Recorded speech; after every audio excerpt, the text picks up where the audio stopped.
Okay, hold on. I gotta turn the chat back on. Hey, hello. We have never been more back. It has never been less over. I am on stream for my time. I am on time for my third stream in a row. This is ridiculous. This isn't even the real me. This is some imposter D'Angelo that is actually killing this comeback. Hi, everybody. You know, low key, and I do know that YouTubers say this all the time, of like, oh, I didn't know I was going to get this much support. I did think I would have to grind a little bit. I did think like I would post a comeback video, and I was literally crossing my fingers that 100,000 people would see it. I literally told the people in my family, I was like, if 100,000 people see this comeback video, that will be enough to get them into the new content. And then from there, I can scale everything back up to where it was. But I found out that the video already has more views than I have subs on this channel. I don't even know. It was like a switch. It's literally just like I flipped a switch back on and I never left. So I'm just saying. I saw a comment where someone asked where I got this sweater from. Someone said, where did you get this sweater from in your last live stream? I want you to know this is going to be my sweater in every live stream. I got copies on copies of this. Yeah, the reason I never change my clothes, wait, that sounds gross. The reason I have multiple copies of the same outfit that I use for all of my videos is because if I have to go back and cut something in, I don't want it to be super jarring. And it's really freeing just not having to pick a good stream outfit. I just put, look at this. I was trying to give like edgy, like Y2K cyber angel goth vibes with like black metal aesthetics, kind of, because I thought that it would just be really funny to contrast with everything behind me. So you pick one good outfit in your set. But I got it from this shop called, I think it's called Mingna London, something like that. But I'm not an endorsement, not sponsored. I don't know too much about it, but I was like, that's the look. That's the one. Someone says black the new beige. I believe it is for now. Black and pink, not like the band, but shout out Blackpink, are definitely the colors. Okay, so if this is your first stream, I did see that this is some of y'all's first stream. Hi. I take the first 30 minutes or so to allow people to just sort of trickle in. So you can tell from the title, we have a weird topic. Who kind of got jump scared by the title? Who's like, what GoFundMe situation? I've been jump scared by this entire story. It's a lot. You've got the guy from Iron Man 2. You've got a GoFundMe launched in his name that is now apparently has nothing to do with him, according to him, except the people who made it are like, no, it has everything to do with it. It is such a weird scenario. And then also the guy in question is so weird. Mickey Rourke is not it, y'all. He's not it. But I'm gonna get into all of that in around 20 minutes or so. Someone said, I know nothing about this. You are my core demographic for this live stream. If you know nothing about this, you're in the right place. You're going to go from knowing nothing about this to knowing too much about it. Actually, I try to think of people like that for all of my videos, because I do feel like sometimes commentary or drama commentary or whatever you want to call it it's like a little bit too reliant on being in the know, I guess. So like, say, I'm trying to think, like Trisha Paytas. There's a lot of drama videos about Trisha Paytas, for example. If I was making one, I think a lot of people leave off a lot of the context because you don't really need it. If you're clicking into a drama video about somebody, you probably already know them. But I always try to think of it from the perspective of like, what if someone has never heard of Trisha Paytas? That's kind of unthinkable to me, but it doesn't matter. Everyone has different experiences or different timelines on the internet, so I always include at least a little bit where I'm like, even if you have no idea who Mickey Rourke is, you're not going to feel like you're in the out group or something. Someone said, I want to know, but I'm not that chronically online to have context. Exactly. Also, another big thing in 2026 that I really, or something I hope we can leave behind in 2025 is like mocking people for not being aware of every single thing that has happened in the history of the world.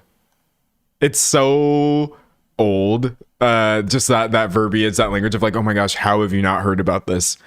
Bro, because there is so much grass to touch. How can I have heard about everything when I look out my window and see at least 2 or 3 blades of grass? It might even be 2 or 300. I don't count that good.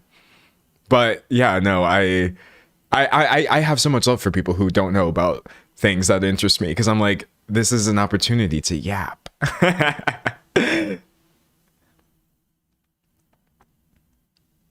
I'm definitely the core demographic today. I always get Mickey Rooney and Mickey Rourke confused. Same? Well, it's like you're kind of getting set up for failure, low-key, because it's not just the same first name, but then the same, or the last name starting with the same 2 characters, and then them both being sort of like actors that were once really popular. I mean, I don't think Mickey Rooney is still with us. But yeah, no, I cannot blame anybody for getting Mickey Rourke and Mickey Rooney confused. Honestly, I had a horrible habit of getting, I think I've even said this in a video, but like sometimes I would get like Zachary Quinto just randomly confused with the guy from Shazam. I made a whole video about the guy from Shazam and I don't remember his name. I'm not even doing a bit. What is his name? Okay, whatever. But yeah, no, I don't even think they look alike. I don't think they look alike. I think all that has to happen is like, you just have to occupy a vaguely adjacent niche in my mind, and then I will make this connection, and then it's just over. It's just over. It's so over. Somebody said there's over 1,000 people watching now. That's crazy. You know, I don't even know how many people are watching me at any given time, because I used to monitor it, and then I was like, you know what? I'm just going to go off chat. Zachary Levi. Yeah, thank you. Okay, tell me how Zachary Levi is.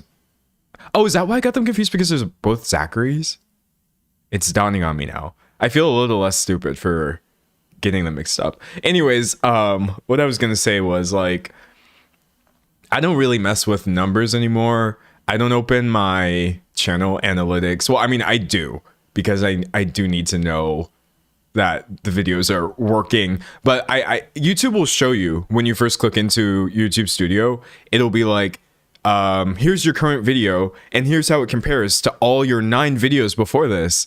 And I don't care. I don't care how my video performs in comparison to the 9 videos that came before it. I really, really find YouTube's language around viewership to be kind of demoralizing, and I think they're doing it to consistently encourage you to like post the best content you can think of all the time. But I would rather just trust people. I'd rather be like, okay, I'm gonna post a video that I think is interesting, and I trust that if people think this is interesting, they will click on it, and if not, they can maybe click into the next one. I really, really hate the like, you should be constantly monitoring your analytics. Any chance I have, I turn it off. It's so boring. So it's the less numbers, more D'Angelo. Exactly. Let me tell you about the one number I always check. There's one number I always check. It's called revenue. I check that monthly revenue every month. And I mean, beyond that, what can I really control? Myself, I guess. Myself. Someone said the Creator Studio flashbang of analytics when you go into edit basic info. Yeah. Okay. Chat. Who here has ever just tried to run a channel? Or who has posted more than 3 videos consecutively? If you have experience opening YouTube Creator Studio, you know it is like, it's the bad place. It is literally the bad place, because it's like everything I try not to think about content is materialized in that website, and it makes it feel like some sort of job that I'm doing wrong. Oh, I uploaded a video and it did amazing, and like 200,000 people watched it, which is more people than I can conceive of. But because 500,000 people watched the video before that, YouTube will use this language and it'll be like, wow, your CTR is down, your average view duration is down, your audience hates this video. Hey, do you want to do some work and figure out why your audience hates this video? Do you want to change the thumbnail? Do you want to change the title? Oh my God, I hate it. So I feel like if I could spend all my energy chasing that trend, or I could just find another video. I could be like, let's just make more content. I thought that's what my job was, not to be some sort of weird algorithm machine. I don't like it. Also, speaking of that, I'm not knocking other YouTubers for trying to optimize their content, because it doesn't make sense to put a lot of work into a video and then make choices with it that aren't going to get you a return on your investment. However, I think that we're all playing around too much with titles and thumbnails. How many times have you gotten a notification for a video and the title was something, and the title and thumbnail was like one thing, and then by the time you get to it, the title and thumbnail is completely different? Or how many times have you seen a video and it has like one title and thumbnail here, and then you go somewhere else and it's a completely different title and thumbnail? Sometimes I will even think like this is another new video, but it's just the same one with the repackaging, because YouTube is like constantly whacking you over the head to do A/B testing, and it's just constantly suggesting like you could always be getting more views. Don't you know? You could always be getting more views. So why don't you make your video seem like 3 different videos, and we'll let you know which one is performing the best? I understand it. It's useful data, but I do think after a certain point, you have to think about your audience. Like it's okay to think about the algorithm, for sure. That's your job. But please think about your audience just getting tired of seeing, I don't know. That's just how I feel. Because I'm still a YouTube viewer. That's the thing. Is like, I've been posting videos for 7 years and I've been watching videos for 7 years. I'm always thinking of things from the perspective of the viewer. Someone said, does changing those things even help? It does, though. It does. That's the unfortunate thing, is it's not even always real either. Because sometimes, because you change a title and thumbnail, YouTube will start pushing your video out again. So it's not even necessarily proof that your new title and thumbnail is better. It's just you being rewarded by YouTube for constantly changing the information and packaging of your video and trying to make it better. And I'm just like, man, I don't know. I don't know. So the ABVs, always be viewing. Yeah, every creator should definitely just like try to watch as much content as they can and see how this experience is for your viewers and find a happy medium. Someone asked, what's more important, watch hours or view count? Watch hours is much more important than view count. Because if I have, okay, here, I'll put it like this. Let's say I make a video that is 10 minutes long and I have, 1 million views on it, right? That's amazing, obviously. Those 1 million people are not going to watch the entire 10-minute video. Conceivably, I could expect maybe 6-minute average view duration or something like that. So if I'm getting like, that many watch hours, that's great. But let me tell you something. If I'm uploading a 45-minute video that most people are watching all the way through, it doesn't even matter if I'm getting a fraction of the view count, because people are so locked in. That view time or that watch time is going to push your video out so much more than a view count could, which is why I also don't really care how many views an individual video gets. I more so care, like, is this video entertaining enough to watch all the way through? I think that's the only thing that you should worry about with your content. Like, don't stress too much about like, oh, how do I get more views? Should I post my video on Reddit? Should I join like this group? Be more entertaining. Be more interesting and present information that is enough of a pull to keep people watching your videos. Because the goal is, gotta drink some water. I'm not looking for 100% average view duration. I don't need someone to like, it's not just that I need someone to click into the video, watch from 000 to the end. I need 100% plus. I need y'all to click into a video, start watching, and then watch so long that it's now spilling over into other of my videos that you're watching as well. That is how I know I got people. Sometimes I see new accounts click into one of my videos, and then my recommended, or their recommended, turns into just like all me. And it's like, on the one hand, I feel sorry a little bit, but on the other hand, I'm like, proceeding as intended. Proceeding as intended. Someone said, I feel like you're talking in 1.25. Okay, well, here's the funny thing about that. I wildly oscillate between talking speeds because I wasn't born in Texas, but I was raised in Texas 20 years. And when I first joined the internet, I talked completely differently and much, much slower. But everyone was kind of mean to me about it. And I could never post a video without people being like, oh my gosh, she's so slow. Would you please like pick it up? It was to the point where people were accusing me of slowing down my videos. And I was like, but I'm just from Texas though. I didn't slow down my video just to hit the 10-minute mark. I'm literally just a resident of the Yee state. I don't know what to tell you. So I basically had to teach myself how to speak at what I think is a normal content creator cadence. Sometimes it's a lot faster. Sometimes I will slow down though. If I really have to think about what I'm saying, you will hear like the Texas jump out. But yeah, that's the funny thing about me. I don't have a Texan accent, but I do have a Texas cadence, and I just think very slowly sometimes.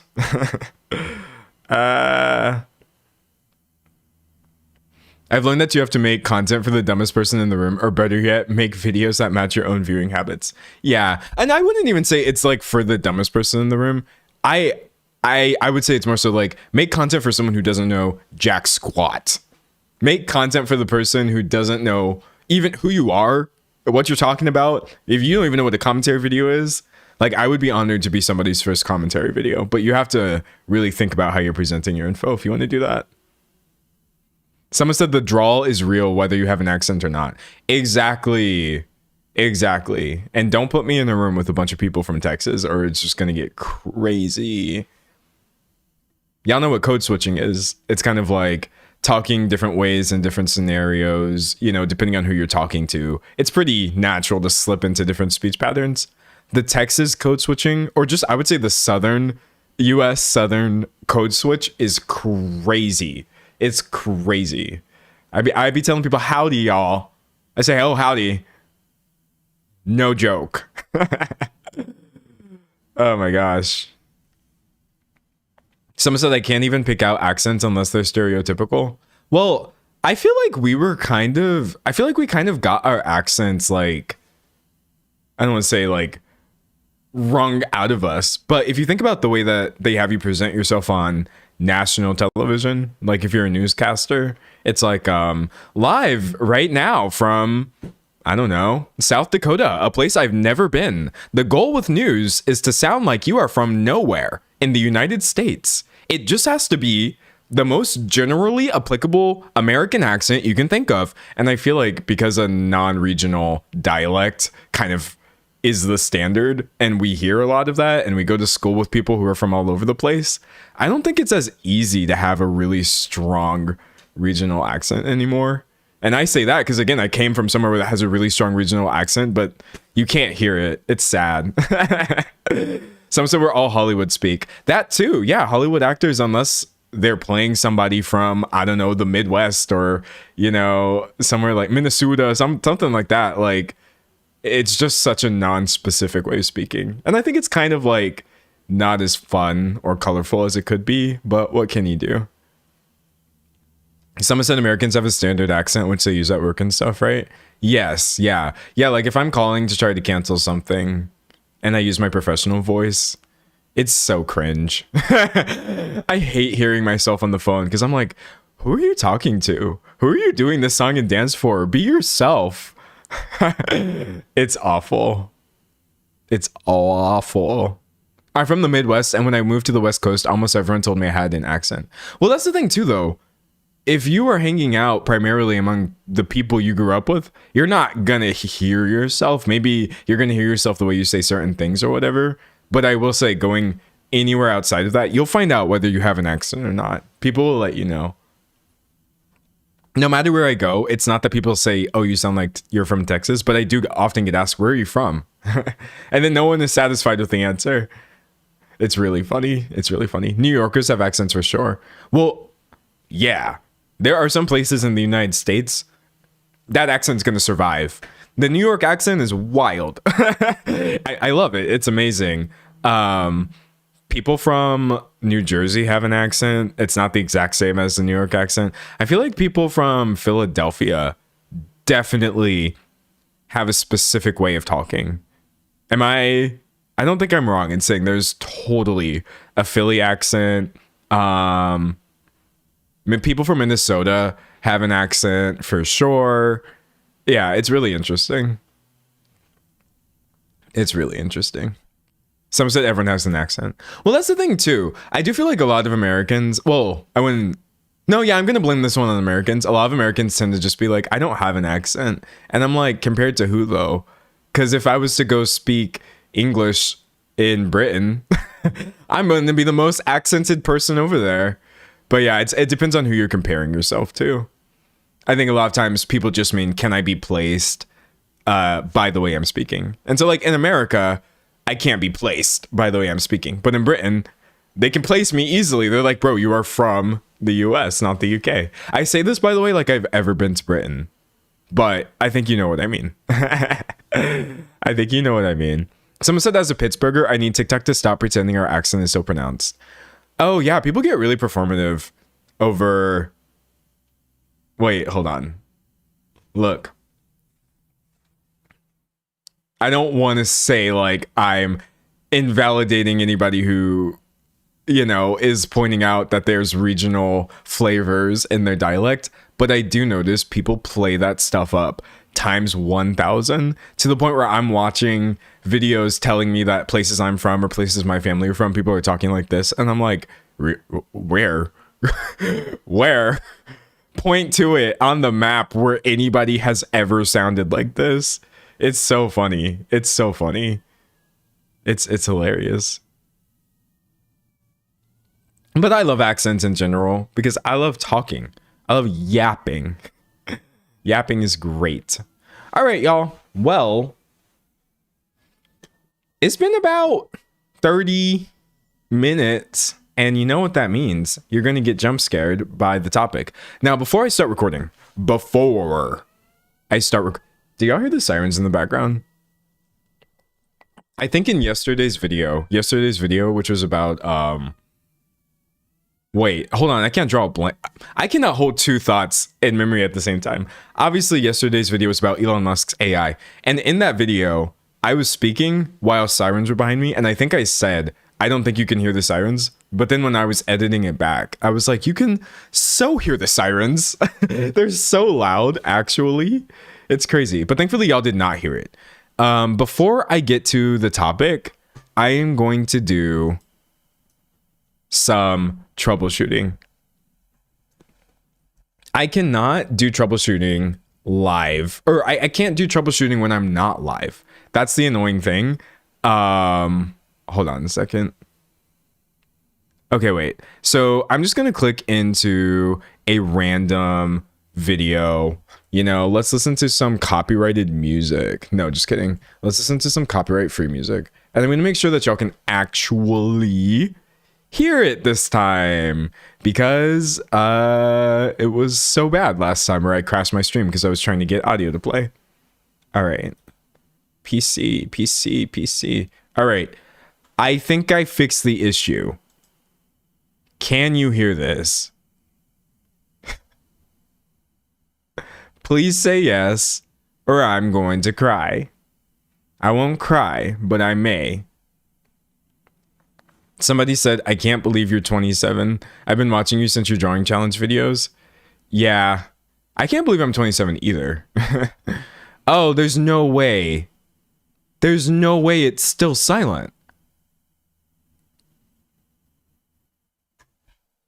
There's no way. Okay, hold on. Hold on a darn minute. Okay. Darn, that sucks. So confused by that. All right, well, what I'm going to do is get it fixed before we go live, or before I start recording the video, today's topic, because I don't want to derail it. I actually really do want to use this footage.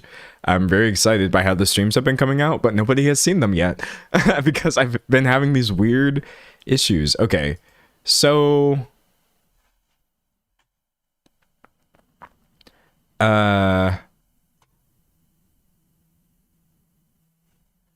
I'm gonna stop casting. I'm gonna stop casting Okay. I didn't crash the stream.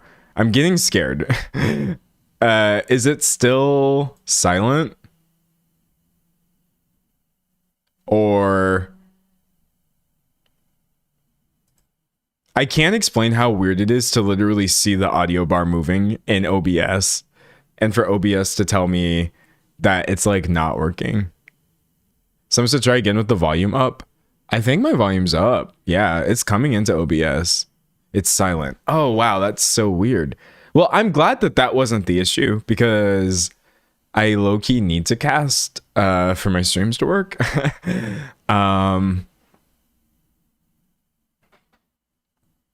The weird thing is when I record a video, you can hear it. You can hear the PC audio. So what does that mean? I wonder.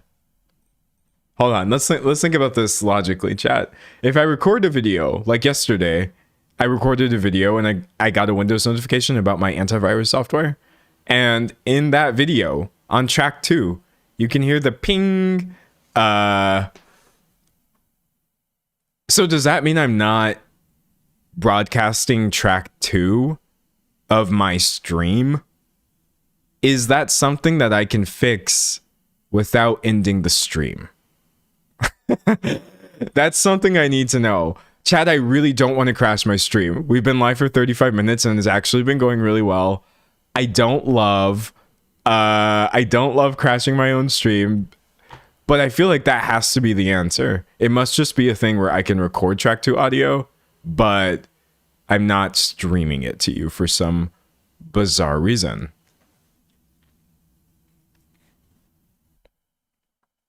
Someone said output settings. Output settings? Okay. I'm so worried that this is going to crash OBS. All right, chat, listen. I'm about to give y'all the protocol. I'm about to give y'all the secret sauce. Because a lot of y'all got confused last time and I don't blame you. If this stream ends, click off of the tab. Don't click off now. Stay right where you are because I'm not trying to end the stream. If the stream ends, that page that you're on is not coming back. So close it, go back to my channel and wait for me to go live again. But I don't feel like it should end. I don't feel like this should crash the stream. But I didn't feel like that before either. Output for streaming. It's so weird. I can see. I don't know. Someone said, I love the hand tattoos. Thank you. We'll just switch the stream to that. Let's talk about alt fashion. I feel like if I did just do a stream talking about fashion, y'all would watch it. I see people saying Saros can assist. Look, anybody who wants to assist can. Oops. I started typing on the wrong keyboard and I restarted my starting soon screen. Having 2 keyboards is definitely the worst part of my streaming setup. I need a KVC. I think it's called a KVC, where I can switch which computer I'm controlling with the same keyboard. But then again, I feel like if I had one of those switches, I would do the same thing, where I would just continually be typing on the wrong keyboard. So would that even help someone like me? Okay, hold on. Look at this, chat. I'm gonna Google OBS stream not outputting track 2 audio. If OBS isn't... Wait, this is the AI. I hate the AI so much. Okay, here we go. Audio track 2 to 6 doesn't work while streaming. Whenever I start streaming, my Twitch audio... Okay, blah, blah, blah, blah, blah. It is normal. Only one track goes to the stream. Really? Any sources can be mixed to this track. They can be specified in main menu, edit, advanced audio properties tracks. Really? Chat, this might be progress. This actually seems like some information I can work with. Okay, hold on. Streaming gods, don't let this crash my stream or I won't do anything. I'll just start another one and you'll all come back, but I'll feel a little silly about it. Okay. Edit, advanced audio properties. I'm so worried. I'm so worried. uh PC audio. It's probably gonna be like not synced properly.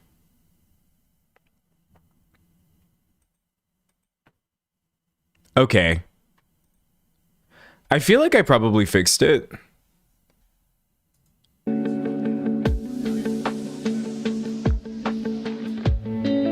Is that a yay or a nay? I have an excruciating 10 to 12 second wait to find out if I fixed it. This is the worst 10. It worked! Yo! Okay, hold on. That's really good. That's really good. Okay. Chat, we're minutes away from actually being able to start. I'm so excited. I'm literally on day 3 of trying to stream, and I have finally fixed the simplest thing ever, which was me checking one box.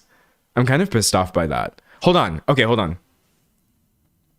When the universe gives you things, you shouldn't push it. When you're given an inch, you should not take a mile. But here's the thing. For editors' sake, for my editor's sake and my editing, if I'm the one editing this, I don't want to record it on the same audio track. And listen, I might have to. I might just have to take it on the chin and for this stream, just record it on the same audio track. But it's actually kind of annoying to edit a video when, you know, it's all in one track. So do I know how? I'm not going to push it. I'm not going to push it. I'm not going to push it. I'm going to take the gift that we got. I'm taking the gift that we got. And I'm leaving it for what it is. But chat, let's just get a round of applause for OBS user Suslick V.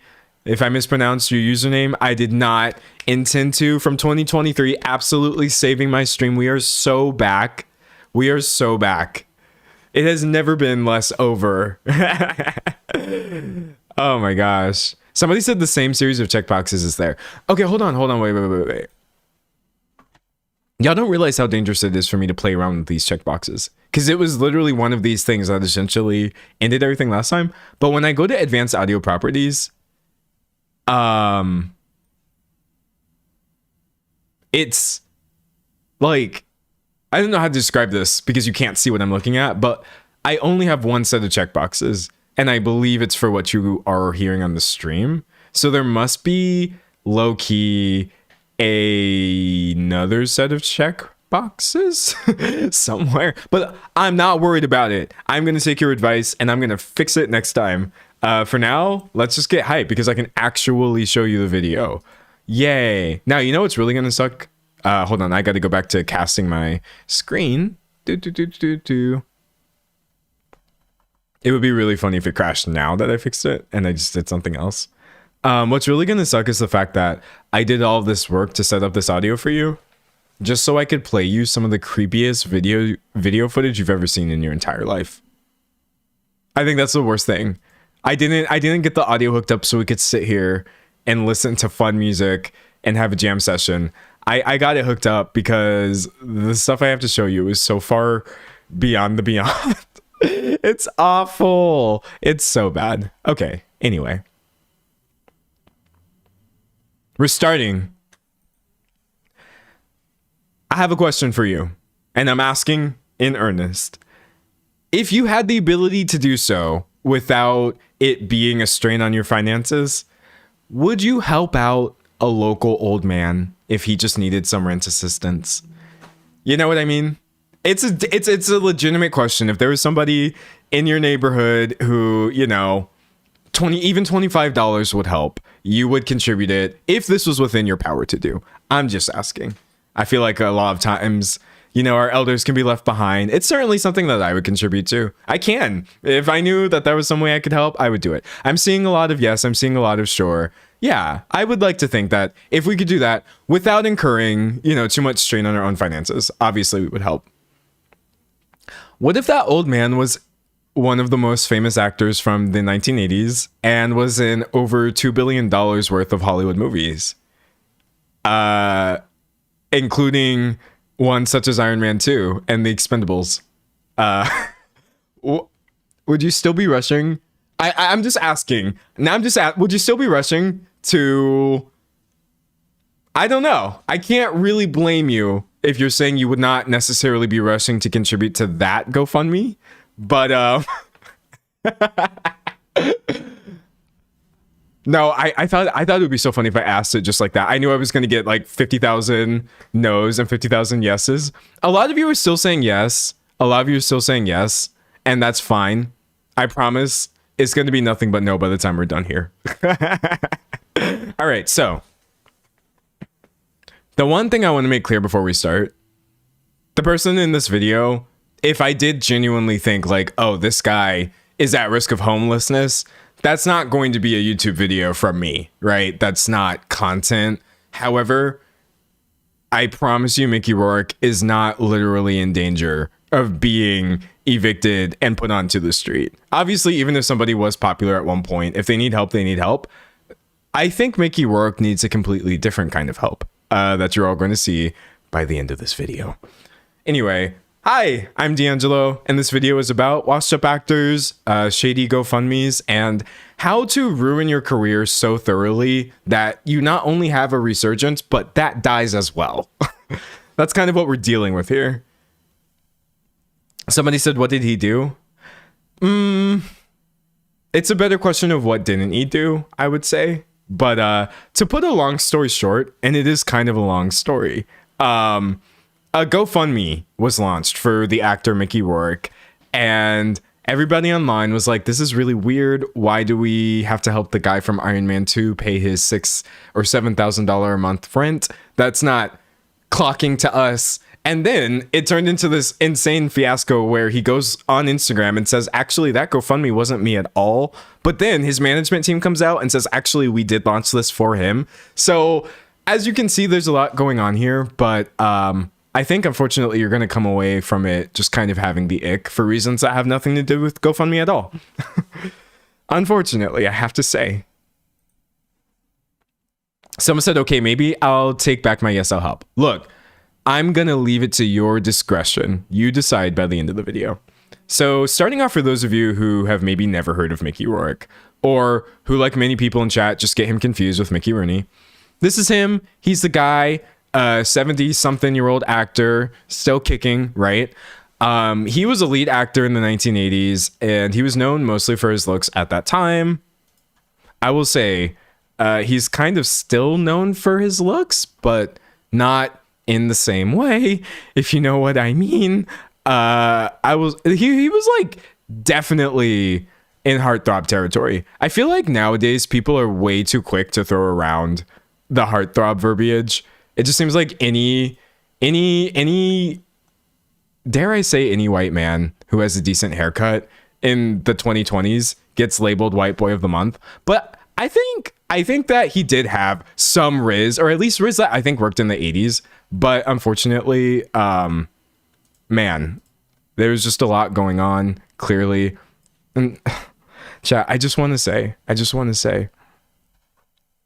I think fillers were the worst thing that happened to Hollywood. I genuinely think fillers have to be the absolute worst modern invention for the sake of cinema, right?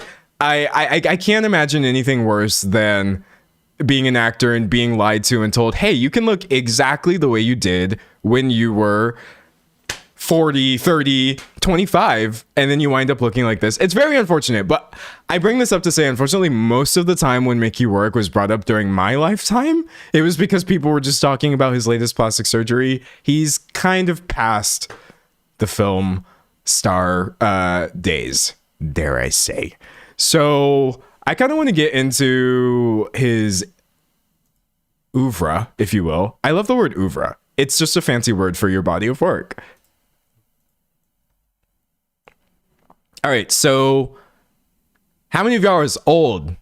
How many of y'all are old? Some of y'all are old enough to have watched these movies. I don't use old in a derogatory term. Some people are old. I think that if you were watching movies in the 80s, you're old and you should be proud of it because it's awesome. But maybe some of you remember, I don't know, Body Heat. Maybe some of y'all remember The Year of the Dragon from when they came out. 9.5 weeks. Angel Heart, Barfly. Actually, many of these were blockbusters. The man was making some cash. Like, I wasn't kidding when I said $2 billion. It says right here on his Wikipedia, films in which he has appeared have grossed over $1.9 billion worldwide. Now, obviously, like, just because you were in movies that made $2 billion doesn't mean you're a billionaire. And that's not really what this video is about.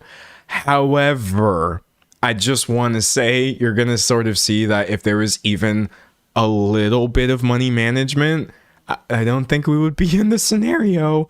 But anyways, so yeah, nothing. I'm just going to come out. Look, I have a film degree, kind of. It's like a mass communication degree with a concentration in film. It's really boring and awful, but like, I didn't watch any of these. I'm a fake film buff. Okay. Sorry.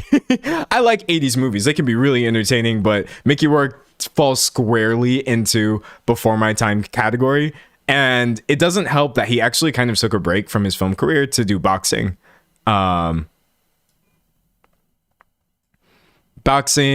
a boxing career, I want to say, like in the 90s. You can see him, you know, knocking people out in the ring and stuff. And that's also kind of what he says happened face-wise, is like he had to get reconstructive surgeries and stuff. And that's why I mean, look, it's fine. This is not a Mickey Rourke before and after video. I can't change the way the guy looks. So instead, I'm kind of going to focus on the things the guy has done. Okay, I think that would be more productive. But that being said, after his boxing career in the 90s, he had a resurgence in the 2000s, and that is where I actually did hear about Mickey Rourke, because I was born in 1998. So the things that were happening in the late 2000s and the early 2010s where he was popping off again, I was very much there for, even though some of that stuff I was too young. I was too young to be aware of, but I still was. I won't lie, you know, I was a bad kid. What can I say? So I would say like the pinnacle of his comeback was the movie The Wrestler. And that was in 2008, where he plays this sort of aging, you know, character. It's kind of like weirdly a double for his career. You know what I mean? And after this, after people saying like, whoa, Mickey Rourke is still kicking, he was in The Expendables. Who here remembers The Expendables? I feel like, why don't we make movies like this anymore? Has anyone watched this? When I tell you that this is literally one of the most ridiculous action flicks, I miss campy, goofy, borderline stupid action movies that are like not that serious. Look how edgy this branding is for The Expendables. I hate that they use words like branding. YouTube has ruined me. Look how edgy this is. But yeah, this was a fun time, okay? You just had to be there. You had Sylvester Stallone, Jason Statham, like all of these people being in the same movie. Terry Crews, and yes, Mickey Rourke and Bruce Willis all in one film was crazy. And so I saw, just in me researching today, I reminded myself like, oh yeah, people were definitely talking about Mickey Rourke when I was a kid, because he was kind of coming back. It was a cool story. Similarly, but hold on though, because low-key, The Expendables is also gonna illustrate one of Mickey Rourke's main problems, which is that he is not a good person to work with. That is foreshadowing. I'm saying that in a lighthearted tone. I'm saying that in a lighthearted tone now. It's about to get a lot less lighthearted. Just you wait. So what did Mickey have to say about The Expendables, or why he wasn't in The Expendables 2? Honestly, not much. It was announced that he wasn't going to be in the movie, right? Mickey Rourke takes 7 psychopaths over The Expendables 2, and that's fine. You know what I mean? Schedules are a thing that exist, but this movie that he was going to be in, 7 Psychopaths, he wound up getting dropped from that one. So you kind of turned down a sequel to a really successful film to star in a movie that you then wound up getting dropped from. It was sort of not a great move. And then you're wondering like, oh, well, why did he get dropped from that? Poor Mickey. No, I wouldn't say that in that exact verbiage. Mickey Rourke calls director Martin McDonagh a jerk-off. Bails on 7 Psychopaths. So it was Mickey Rourke's opinion. Here, let's make this text a little bigger for you. It was Mickey Rourke's opinion that, let's see, he wanted a whole lot for nothing, he being the director, and saying that the director could go play with himself, which is like, Mickey, come on. Those aren't adult words that we use to talk about our fellow adults when we have workplace disputes. What whatever. You know what? It's fine though. It's fine. Maybe that was his experience. I don't want to invalidate Mickey Rourke in a YouTube video. That's not cool. I'm sure you can tell from my tone that this is going to be a pattern of behavior. Okay, so another place that I know him from was Iron Man 2. And I feel like that's probably the only chance that some of you would actually have of maybe having ever seen this guy. Y'all remember... Wait, I'm going to mute it because I don't want to catch that copyright claim. Y'all remember this scene where Iron Man is like, bro, he's getting it. Like, rough. That he's getting... I would not want to be him in that scenario. The guy doing that was Mickey Rourke. Has it finally clicked for some of you? Like, oh, I do know who this human being is. I have seen him at least one time. We can finally move on from the discussion. That's him. He was Whiplash in Iron Man. And but you ever notice how this character was in Iron Man 2? And like characters, they even get brought back from the dead and stuff like that. But you just never really heard Mickey Rourke associated with the MCU ever again. Maybe that was because the literal year after Iron Man 2 went live, he had this to say about it. Ba ba ba ba. Ba ba ba ba. Okay. Immortals Mickey Rourke blasts Marvel over Iron Man 2. If they want to make mindless comic book movies, then I don't want to be a part of that, he says. I kind of have to question, then what did you think you were signing up for? You're playing a character who has magical electricity whips, and you're like, actually, I just feel like I'm kind of above the MCU as a concept. So I think where I'm going with this is like, it's not like there's been a lack of opportunity for Mickey Rourke. It's more like, it seems like every single opportunity he's had just turns into this thing where actually he hates the people he was working with and nobody wants to work with him anymore. At the end of the day, he says, you've got some nerd with a pocket full of money calling the shots. And that is true.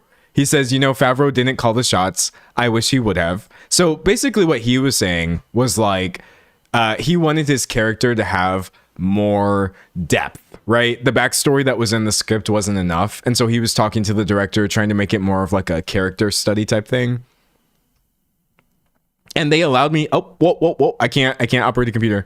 And they allowed me, take two. Oh my God. Okay.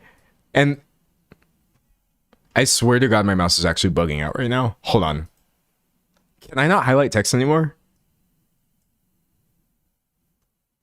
I love purchasing equipment and spending money on such, only for it to never work when I need it to. All right, I'm not going to highlight text anymore. But he said, and they allowed me to do that. Unfortunately, the people at Marvel just wanted a one-dimensional bad guy, so most of the performance ended up on the floor.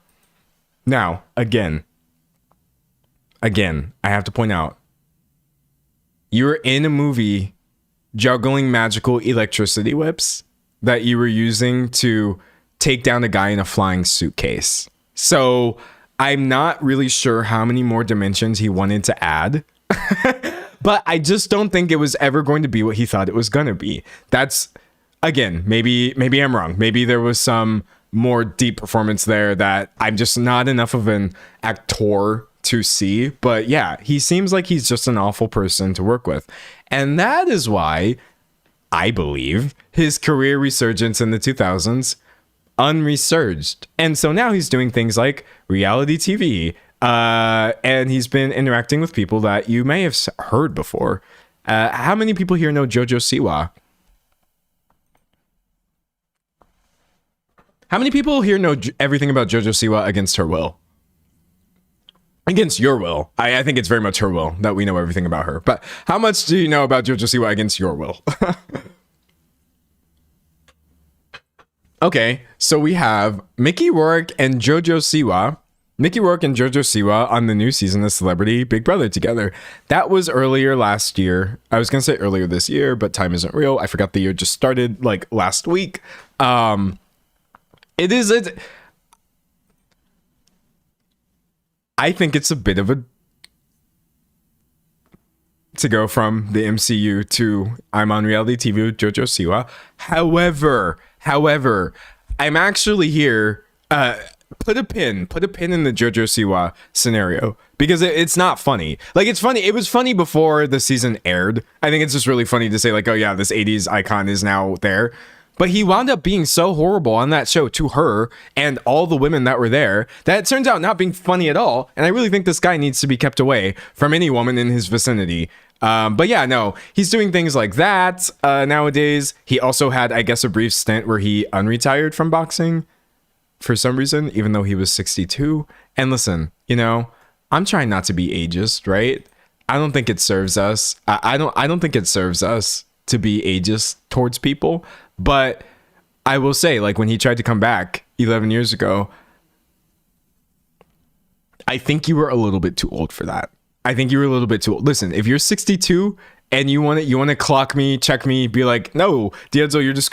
I don't think it's wrong to say there's this idea that he's kind of holding on to a lot of things that sailed a long time ago. It's sort of the main vibe I'm getting from Mickey Rourke, right? And then if you're wondering, like, well, does he still do movies at least? Okay, he's in the ring. You know, he's being horrible to Jojo Siwa on, you know, reality TV. What is he up to in the movie realm? Tyler Perry parody movies. I could not be more serious. This is real. I didn't Photoshop this because I thought it would be funny. I'm not lying. One of the last films he was in was this weird Tyler Perry parody movie with Jamie Foxx called Not Another Church Movie. So I don't know what to tell you. I don't know what to tell you, fam. I really do think that if he was just not a horrible person, he could have taken that Iron Man 2 bag and leveraged it into a career that was still working for him today. But he had honestly one of the most insane fall-offs I have ever seen in all of my time talking about people online who are doing things. It's just wild. It's just wild.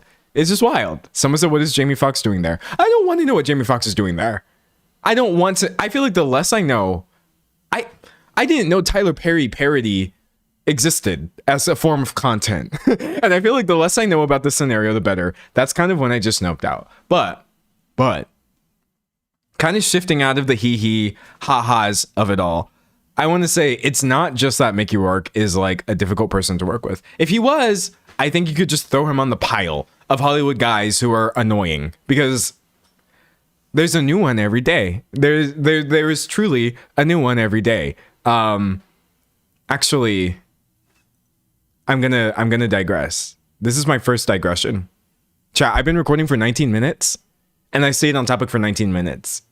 So none of y'all can get mad because I'm telling you right now, me staying on topic for 19 minutes is crazy.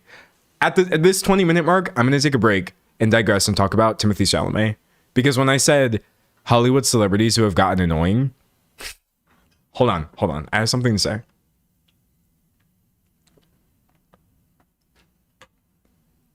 Bro, what is going on with little Timmy Tim? Okay, I think. Hold on. Nah, we got to talk about it. We got to talk about Timothée Chalamet for a second, and I'm gonna make it short because I actually want to get back to my topic because I'm really proud of myself for staying on topic. Okay, so like, this is gonna get me copyright claimed, obviously. And this may be kind of loud. I'm going to turn it down a little bit. But I don't know why the guy from Dune... I mean, I do know why he's doing this.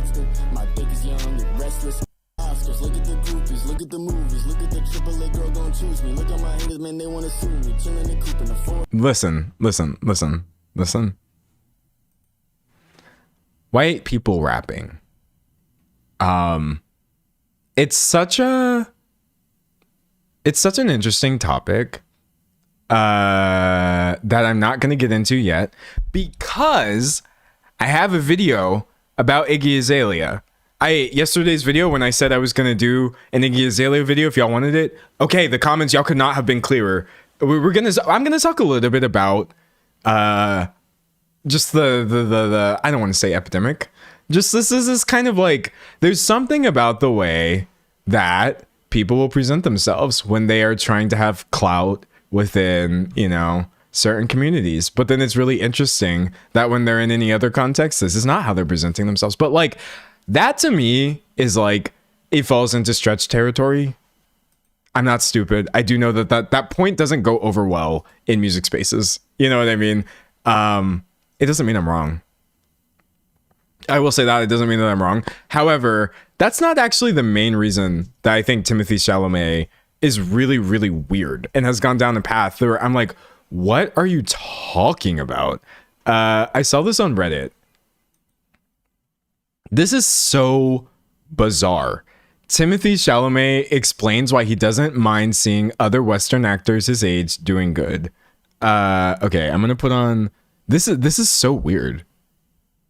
Hollywood or new Hollywood cover or whatever, right?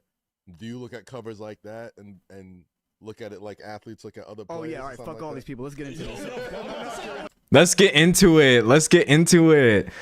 Again, we have him sitting in a room with all these people talking a certain way. But that's not even my point. Hold on.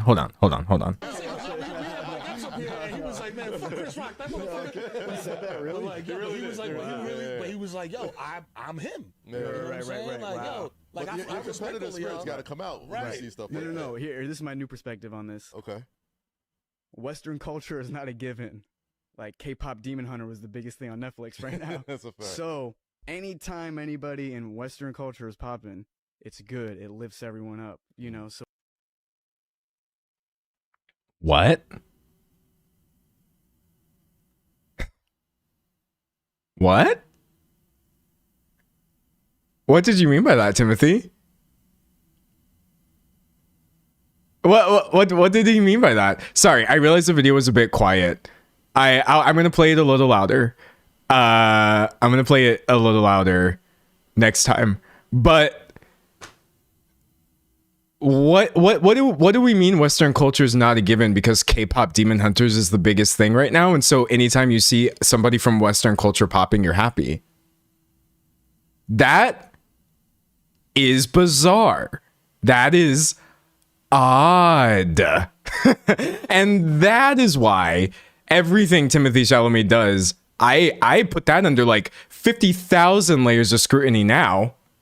Now you're in here rapping in a video. I'm not looking at that the same way as somebody else who's not over here talking about Western culture is on the decline because of things like K-pop Demon Hunters. But thankfully, we have actors like me from Western culture succeeding. That is strange. That's odd. I'm not gonna hammer the point home. I just want to say I feel like that clip kind of went under the radar. And if more people had talked about that, I think we would all be saying Timothée Chalamet is just kind of really weird. Really weird for that. I didn't like that at all. Someone said it lifts everyone up. Girl, what? Yeah, no, okay, the dog whistles are crazy. Because that's the thing too, is like, I will say this. Unfortunately, I always have to be cognizant of calling things white supremacy. Because I feel like there's a certain kind of person that hears those words exit someone's mouth. And if that person has too much melanin, you just shut down. And you're like, it's not white supremacy. He was just being a little weird. But like, it's so clearly dog whistling this sort of exact same, we have to protect ourselves from outside influence nonsense that is kind of the core, I believe, of a lot of white supremacy. It's really weird to sit there on a podcast and say that. I'm just saying, bro. I'm just saying. So yeah, no, I don't care why he said it or what level of funny haha he thought he was going with there. I'm like, bro, I cannot rock with this. This is so weird. Yeah, knock him for dating a Jenner or, you know, being annoying about his press tours. But I'm like, no, I think the dog whistling on podcasts about the decline of Western culture because of Asian music, ? Nah, fam. Anyway, someone said mask off for a second. Yeah, no, it's always podcasts. Why is it always podcasts? What is it about podcasts that really just makes people brave? Y'all get so brave. Y'all get so brave. It's wild. It's wild. Anyways, okay. I was off topic for 6 minutes. We coming back. I'm doing the shift. Sometimes I have to physically move things. That way I can put myself back on topic. We're getting back into the Mickey Rourke topic. And actually, low-key, that was a good segue. Because I feel like for the first 20 minutes, I was being really jokey about Mickey Rourke. But this is where it gets really, really, really, really, really gross. So, from jump, literally from jump, there have always been allegations following Mickey Rourke around. Okay? He's dated, a slew of high-profile people. And by the way, even if these allegations weren't coming from high-profile people, that doesn't mean, they shouldn't be listened to. But, he was dating supermodel Carrie Otis. And if you go to Carrie Otis's Wikipedia, as I did, because I'm trying to do a better job of researching things to make sure that I know what I'm talking about. She has a history of saying that he did the absolute worst things to her. And it says right here, from June 92 to December 98, she was married to Mickey Rourke. In 94, he was arrested for spousal abuse. The charges were later dropped. And so I want to make something really clear. When I say alleging to me doesn't mean like, oh, it didn't happen. Alleging just means exactly what it means, which is that someone said it happened. I believe something can be an allegation and true. Now, I'm not, I feel like you were arrested for this just because the charges were dropped. Doesn't mean I'm going to sit here and be like, well, the charges were dropped, so actually Mickey Rourke is an A-OK guy. No, this was like a pattern of behavior where you're going to see he is frequently very, very horrible to people and then just gets away with it for reasons that I don't have to sit here and explain on a live stream because it's not my responsibility and we already know. Now, I'm going to have to give you a major trigger warning here for cringe. I think sometimes I wish people would give me a secondhand embarrassment trigger warning just because the things that they're subjecting me to are so creepy. All right. I'm going to try to turn this video up. I hope it's not too loud. Honestly, if it is too loud, like, I don't know, turn it down a little bit. Me victim blaming. Wait, sorry, that's crazy.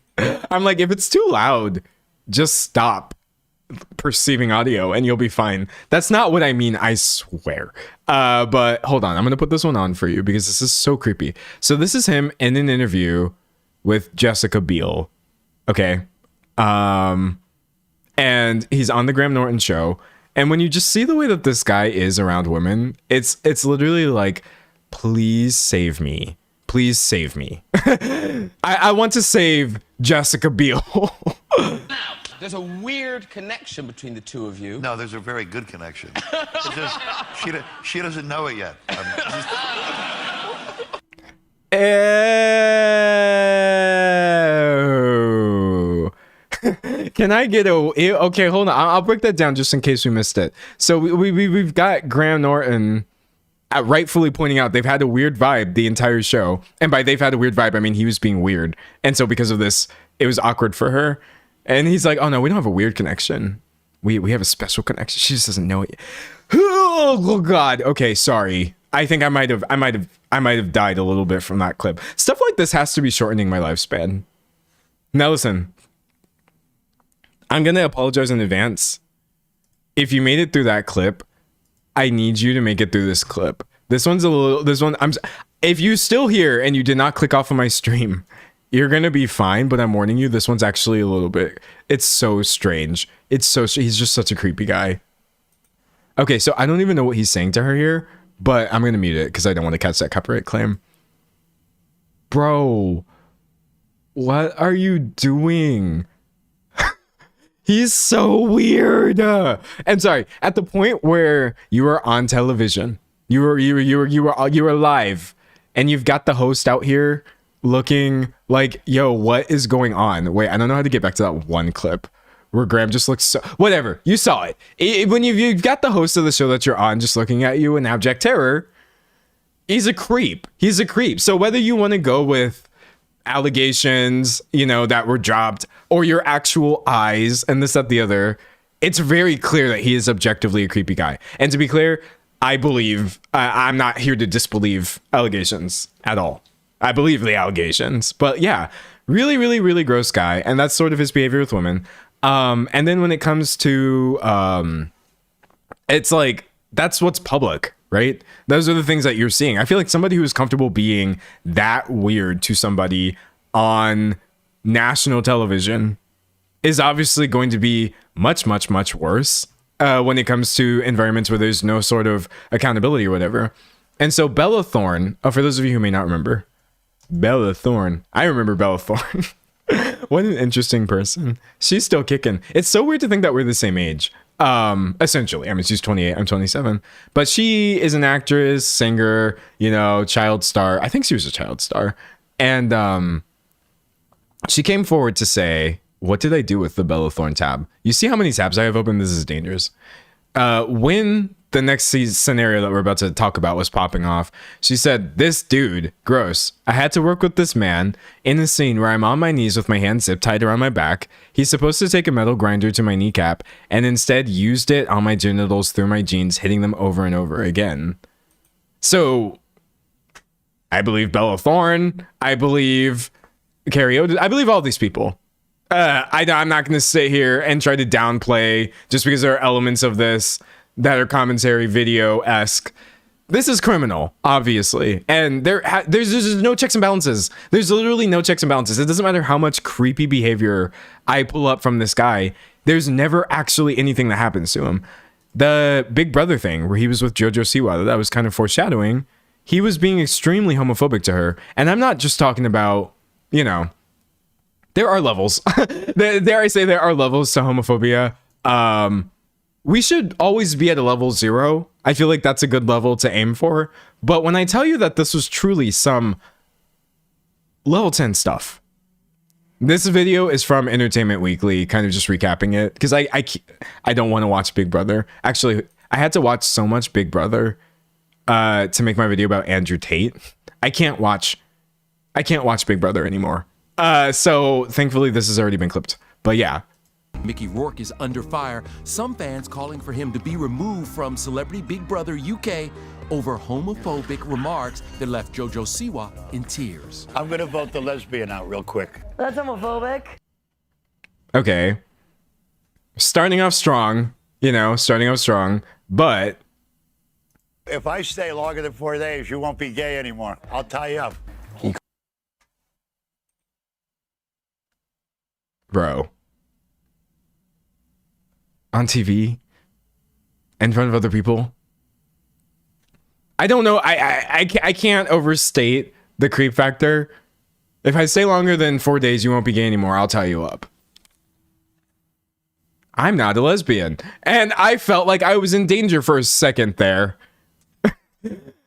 I felt like I was in danger for a second there. That was very, very, very disturbing because it's a rape threat. And there's no point in downplaying it or using couching language. I don't care how much TikTok convinces all of us that we have to say grape instead of rape. It was a rape threat on television to, you know, that was homophobically motivated. This guy is just not it, okay? That wasn't even the only homophobic stuff he was saying to her as well. There's one point where... And you'll see I got sources for everything. I don't just go off of vibes. I go off of sources.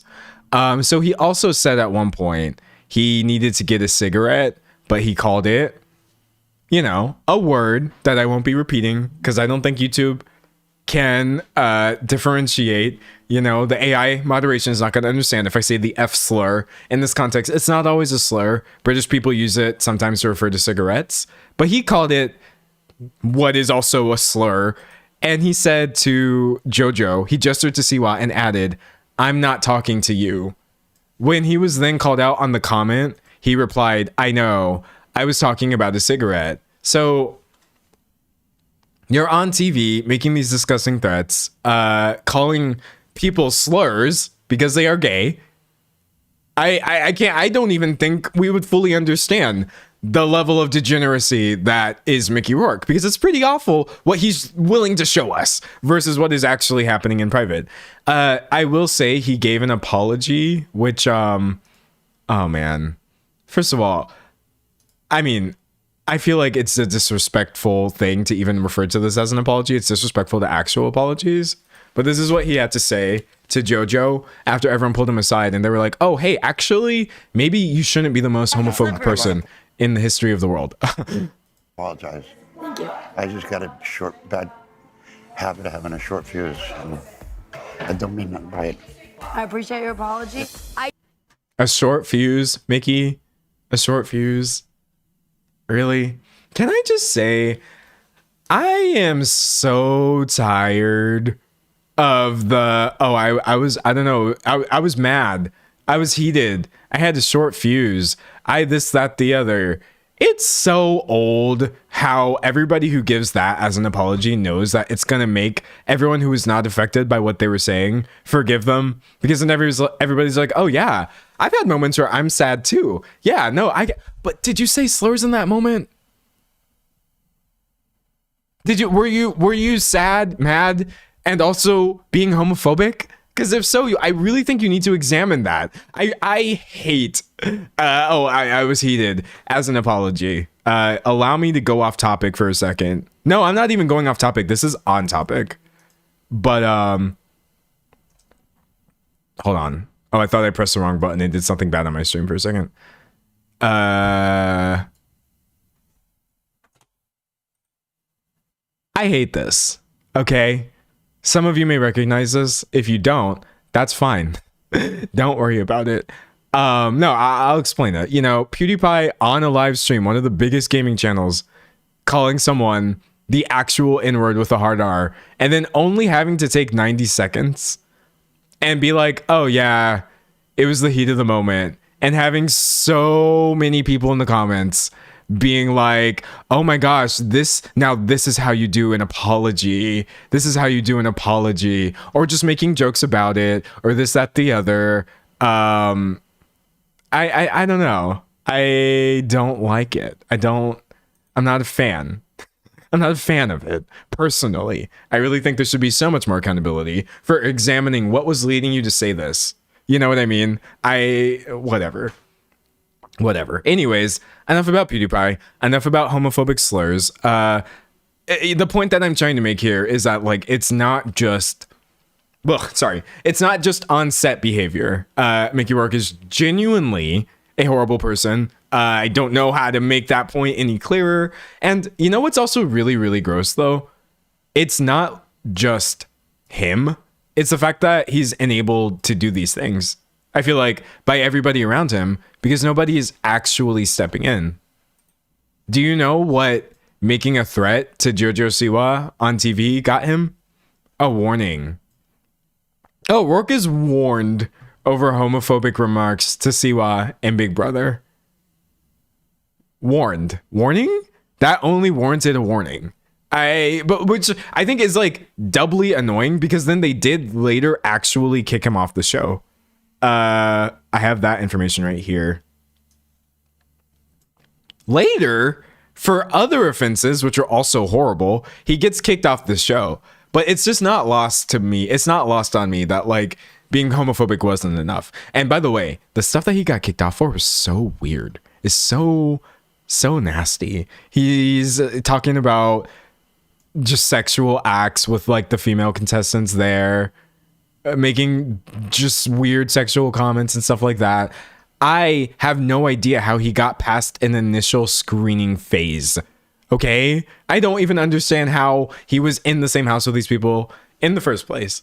So I guess if I always try to have 3 main points in my video. Point number 1, Mickey Rourke used to be a popular actor. Point number 2, he's definitely one of the worst people I have ever talked about in a video. And even compiling the resources for this gave me the ick, and I wasn't the one who was the target of his hate speech.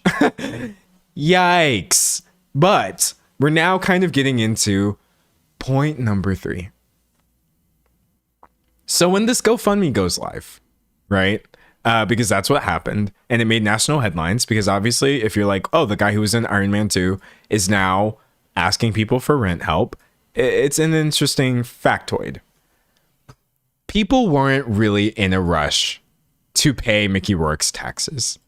Okay? People weren't, or not taxes, I'm sorry, rent, not taxes. I misspoke. People were not really in a rush to help Mickey Rourke pay his rent.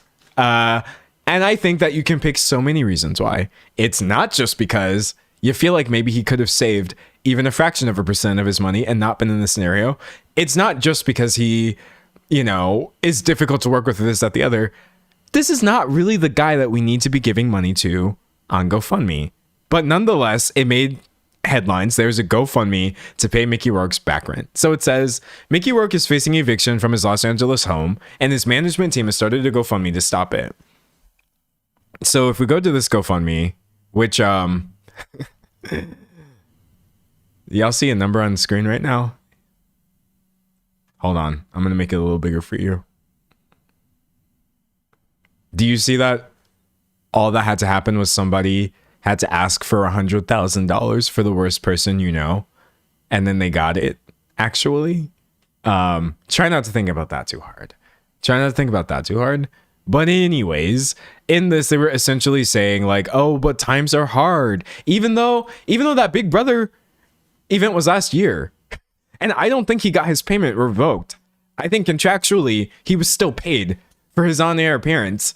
But anyways, they were like, oh, times are hard, And yeah, times are hard, obviously. But again, I don't know how many different ways I can say there's no way on earth this is the guy who we should be giving $100,000. It says right here, fame does not protect against hardship and talent does not guarantee stability. What remains is a person who deserves dignity, housing, and the chance to regain his footing. So here's the part where I want to make my position really clear, just so I'm not like taken out of context or misunderstood. Even if somebody was in Iron Man 2 and was in a string of blockbusters from the 80s and then fell on hard times and did sort of need this help, and there was no other recourse available to them, I still believe they should get help, period. Okay? Homelessness, which is how this GoFundMe is being presented, as if he's literally going to be homeless if we do not give him $100,000. That's not something I'm wishing on anybody, because homelessness should not exist as a concept. We talk big game about how billionaires shouldn't exist. They shouldn't. But I feel like a lot of people are really, really awful it's like we're so focused on criticizing people at the top. We also do sometimes forget to criticize the complete opposite extreme of the spectrum.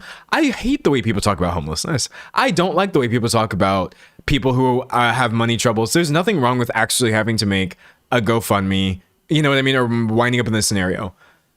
I'm just saying, and this is where I don't even feel like I'm being controversial. If you were going to give your money to anybody and help somebody, maybe it would not be a homophobic, alleged abuser who touches women weirdly on television and makes threats towards them constantly. And if that is too much of a hot take, I'm willing to take it on the chin. Now, this is where the story gets, I don't want to say weird, because has it not been weird enough for you, chat? Has the story not been the epitome of weird? It is so bizarre. It's so very bizarre, but this is where the story gets a little bit weirder. Oh my God, this is so, I genuinely can't believe this is real. All right. I hate trying to play Instagram videos in current year, because when you're not logged in, Instagram will just constantly beat you over the head. Like, log into the app. And I'm like, I don't want to log into Instagram. I don't even want to be on Instagram. But Mickey posted this on Instagram, and y'all, I can't watch this video. I'm sorry. He has his dogs, which, like, of course he has his dogs in this video with him. And I'm not a dog hater. I'm not a dog owner, but I'm not one of those guys. Asterisk, non-binary man. But when I tell you, there's just too much dog in this video, because they're yapping and yipping the entire time. Dogs. This is Lucky. This is Mickey Rourke. And something's coming. Bro, go check on your dogs. Get off camera. Stop recording a video. Why are your dogs whimpering and whining? Fix that. But I can't play this video. This is a primary source. Oh, and I love me some primary sources most of the time, but I can't sit here consciously and perceive dogs crying for the duration of this video. So I'm gonna whip out the transcript, which I don't think I hope that's understandable. I hope that's understandable. Someone said poor dogs. Yeah, no, oh my god. Please. Anyways, Lord. Everything about this story just winds up being the weirdest possible version of itself. Anyway, I'm gonna pull. Hold on, I'm looking at my outline. I've been doing a really good job of following my outline, but I forgot where I am. Oh, no, I didn't. Nah, we still on track. Y'all cannot make this into a bad stream even if you tried. I don't think I've been this on fire making content in a live format in a while. Now, we'll see when we play that footage back. We'll see when I play that footage back and I'm completely incomprehensible and nobody knows what I'm talking about. But I don't think it's going to happen. I think I'm actually doing a pretty good job and I'm very proud of myself. Anyways, so we have Mickey Rourke slams GoFundMe efforts to prevent eviction. And he says he would never ask fans for a nickel. It's humiliating. So that is kind of the story right now, which is that Mickey Rourke did not start this GoFundMe. And that is true, okay? If you go back to the GoFundMe right now, it is objectively true that it says it was organized by Leah Joelle Jones and Kimberly Hines, okay? That's true. That's a fact. However, it's not like Kimberly Hines is just some sort of stranger, right? It's not like Kimberly Hines is a fan of his who is concerned. According to the Hollywood Reporter, Kimberly Hines is his manager. So, no, Mickey Rourke did not make a GoFundMe asking for $100,000. However, his manager definitely did. So go ahead and take that with as many grains of salt as you want. Mickey Rourke slams GoFundMe efforts to prevent eviction and says he would never ask for a nickel. It's humiliating. He says he was frustrated and confused. Oh, wait, I just realized my text is so small. Okay, hold on. Gosh, I hate browsing modern websites because so many things like pop up and slide with you. And I'm like, let me read, bro. Let me read. He says, that's not me, okay? I'd rather, if I needed money, I wouldn't ask for no effing charity. I'd rather stick a gun up myself and pull the trigger. Again, we have this language where I hate this language so much. Please stop shaming people who actually need GoFundMe for their rent. I'm so sad that so much of this conversation has turned into people on Reddit slamming the idea of somebody actually needing financial assistance. Now Mickey Rourke is slamming the idea, saying he would rather die than ask for financial assistance. It's jarring. It's jarring to read stuff like this and also be someone who grew up many times where my family did need financial assistance. Actually, times where we had to live with other people because we straight up did not have enough money. I don't know what were our options. We needed help and we turned it around. That's the thing. Like, we weren't lazy people, I guess. And first of all, even if you're lazy, that doesn't mean you should starve on the street, right? But like that time where my family needed massive financial assistance because we straight up did not own a home, we weren't lazy people. As soon as we got back up on our feet, actually, we really turned that around. We say I was like 13, so I contributed nothing. But like my parents worked so hard to turn that around. And then they leveraged it back up to a point where they put me through college. We went from needing financial assistance to my parents being able to help me get through college just because somebody helped them during that time period, of their greatest need. So we shouldn't need charity for people to pay their rent, right? But we definitely should not constantly be using this dehumanizing language.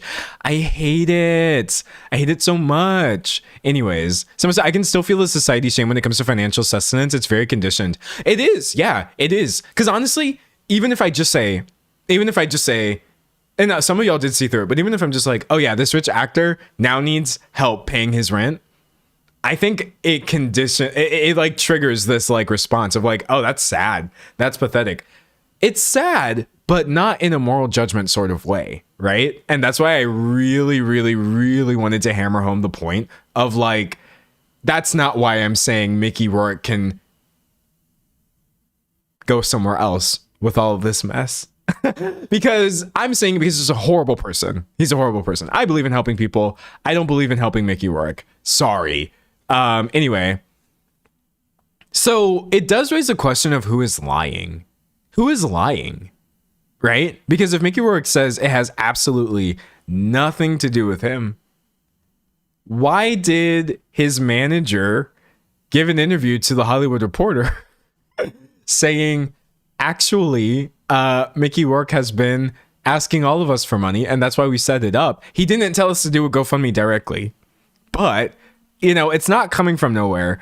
Apparently, here. This is where I'm going to pull a primary source. Let me find the article, because this is really, this is stranger than fiction, y'all. This is really stranger than fiction. Some said people love assigning personal blame to people for systemic issues. Exactly, yeah. Let's maybe not blame people who need financial assistance for the fact that nobody should need financial assistance. Mickey Rourke's manager reveals details behind actor's controversial GoFundMe. So this is long. This is long form content right here. We ain't reading all that. I ain't finna sit here and read all this to you. I'm not doing it. However, I already read all that. That's why y'all are in here. That's why there's so many people watching me right now. That's why I already read all that so that I do not have to read it all again. So let me go ahead and summarize this for you. Essentially, the only questions that actually matter are Kimberly, can you I can't highlight anything again. Okay, well, it says, Kimberly, can you clear up? Hold on, I'm gonna make the text a little bigger for you. Yeah. Kimberly, can you clear up the confusion over Mickey's GoFundMe? And his manager says, in the last 48 hours, we moved him out of his house. We put him in a West Hollywood hotel. The GoFundMe was done for him. That money was going for him. It's not going to me. And if Mickey doesn't want this money now and decides, I don't want help, it's like it's charity, then the money will be returned. And that is what Mickey said. He, to his credit, to Mickey Rourke's credit, encouraged everybody to give the money back. Now, granted, he encouraged everybody to give the money back after getting a bunch of backlash from people saying, we don't want to give Mickey Rourke money. I'm sorry. I don't want to do it. Then all of a sudden, even though I think it was more than 24 hours between the GoFundMe going live. So the timing of that is very interesting. But yeah, I got to give it to him. He did suggest that everybody should just go back because it's not his style. You should get your money back. I wouldn't do it this way. I got too much pride. So, okay, Mickey, go off, I guess. So anyway, his manager continues to say, oh, it's just this website that's bad. It's not even my fault. She continues to say he doesn't even have a key to his house. We had to get movers there, get all his clothing out, organize a new apartment for him, get his storage, etc., etc., etc. Now, this is the part where like we shift into me not caring too much. I don't really care about the personal details. I don't need to like dox, him and know like, oh, he moved into, that's what people are doing right now. They're like, oh yeah, we're tracking him. Mickey has exited the premises. He's now moving to this hotel. And I think the main thing that matters is he says he was never doing this. Nobody is currently trying to collect $100,000 to help him move. It sounds like magically he figured out how to move anyway. So you can certainly take that as you will. Did he have anything to do with this? I don't really know, but I will say it's giving Rita Ora vibes. Okay. Who here knows why I said it's giving Rita Ora vibes? Does anybody know about the Rita Ora thing that happened a really long time ago? It's one of the funniest things that lives in my head rent free. I'm going to explain it. It's really, really funny. It's really funny. Years and years and years ago, when things were not simpler, but when I was less aware of everything all the time and therefore was happier, Rita Ora, the singer, said something about retweeting. She wanted a certain amount of retweets. Rita Ora. So, you know, British singer-songwriter, you've definitely heard her on the radio, currently married to director Taika Waititi, right? She tweeted. Oh, someone has it on Reddit for me. You already know. I'm dropping my new song Monday if this gets 100,000 retweets. Okay. It didn't get 100,000 retweets because Rita Ora, while very popular, is not popping like that on social media. You feel me? I feel like the thing is, like, people are always telling me or like reminding me, like, D'Angelo, you're not famous. You're an e-celeb. I agree. I don't even think I'm an e-celeb. I barely have, the followers that I have. I'm really happy, but like, I know that I'm not famous, but I do need famous people to realize y'all aren't famous online. It's two different things. It's actually really, really difficult to get 100,000 retweets. It's actually really, really difficult to have thousands of people watching a live stream right now. I do still have to work pretty hard. And I think Rita Ora just thought that 100,000 retweets was going to happen to her. And it didn't. And so she said, by the way, my Twitter got hacked. Somebody is threatening to release new music I've worked really hard on. Nothing comes out until I'm ready.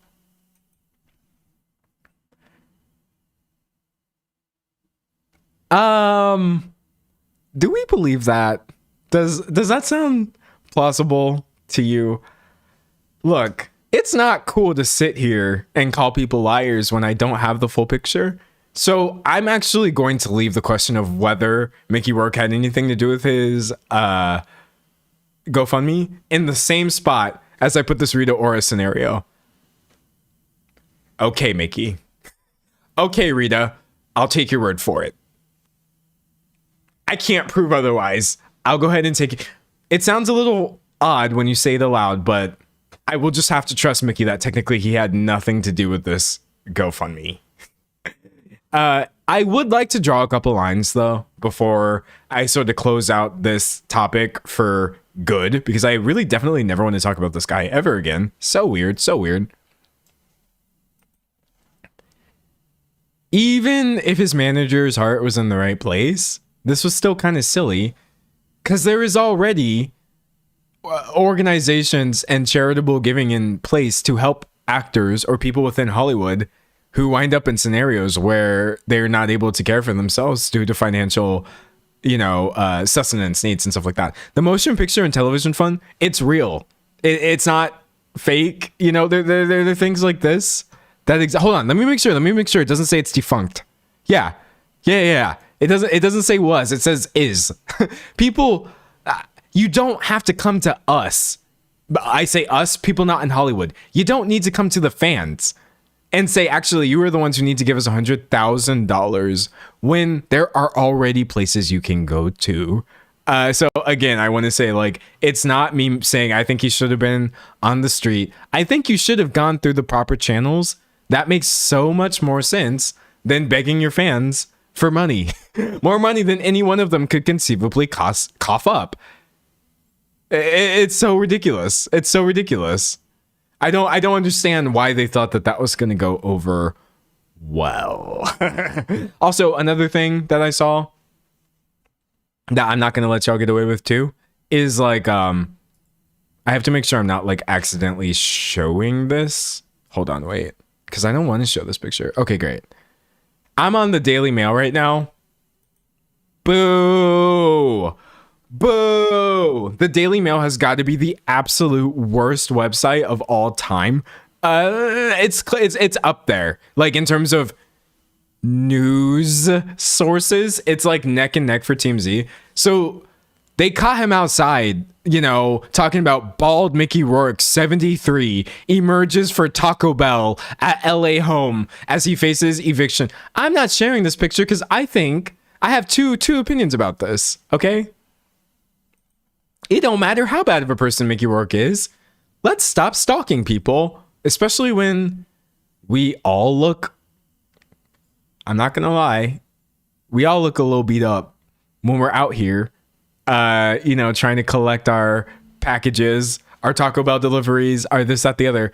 I don't think you would find, look, I'm pretty photogenic. I think I'm pretty photogenic. I don't think you would get a good picture of me looking good. So let's not shift into actually let's stalk this guy, let's stalk this 70-year-old man and be super weird about everything he does. And my second point is, so what if he's bald? Oh, he don't have hair on his head? We're gonna put that in the headline? So what? I'm only wearing a hat because I'm cold. We need to own it. Mickey Rourke is bald. That's great. Not for him specifically because he really sucks. But yeah, I do feel like people try to use that as a gotcha so much of like, oh yeah, this celebrity sucks, and they're bald. And? Okay, and? So let that one go. But yeah, I'm looking at my outline and I think I pretty much hit all of my points. Wow. That's awesome. All right, everybody, smile and wave because we're going to record an outro and then I'm going to shift to talking about some other stuff. So be really nice. Be really nice. Do not put a bunch of messages about how I'm holding you all hostage. That was something that would always happen when I was streaming in 2021 or whatever year that was. Whenever I would record like my intros or my outros or whatever, everybody in the chat would just start spamming like he's holding us hostage, he's holding us hostage. And so anytime I would upload the video, it was just a wall of text saying he has us in the basement or whatever. And I just like, I'm like, that's not the energy. I'm not trying to give hostage scenario vibes. But anyways, let me go ahead and record this outro. Anyway, that was the video. Thank you for watching. Recorded right here live on YouTube and then edited into something coherent for your viewing pleasure. I actually do these streams multiple times a week, 3 times a week, Tuesdays, Thursdays, and Saturdays at 12 p.m. EST. Usually, if you ever see me not doing it, don't worry about it. That just means I took the day off. I'm sleeping probably. But yeah, show up at those times, see if I'm live. And if I'm not, don't worry. I'll cut it into a banger of a video for you. But yeah, I hope you never have to think about Mickey Rourke or almost anything that I mentioned in this video ever again. Okay, bye. End of recording. All right. Oh my God, I almost hit stop streaming. I almost hit stop streaming. When I tell y'all I would have I don't know what I would do. I almost ended the stream immediately. We ain't done streaming. We ain't going nowhere.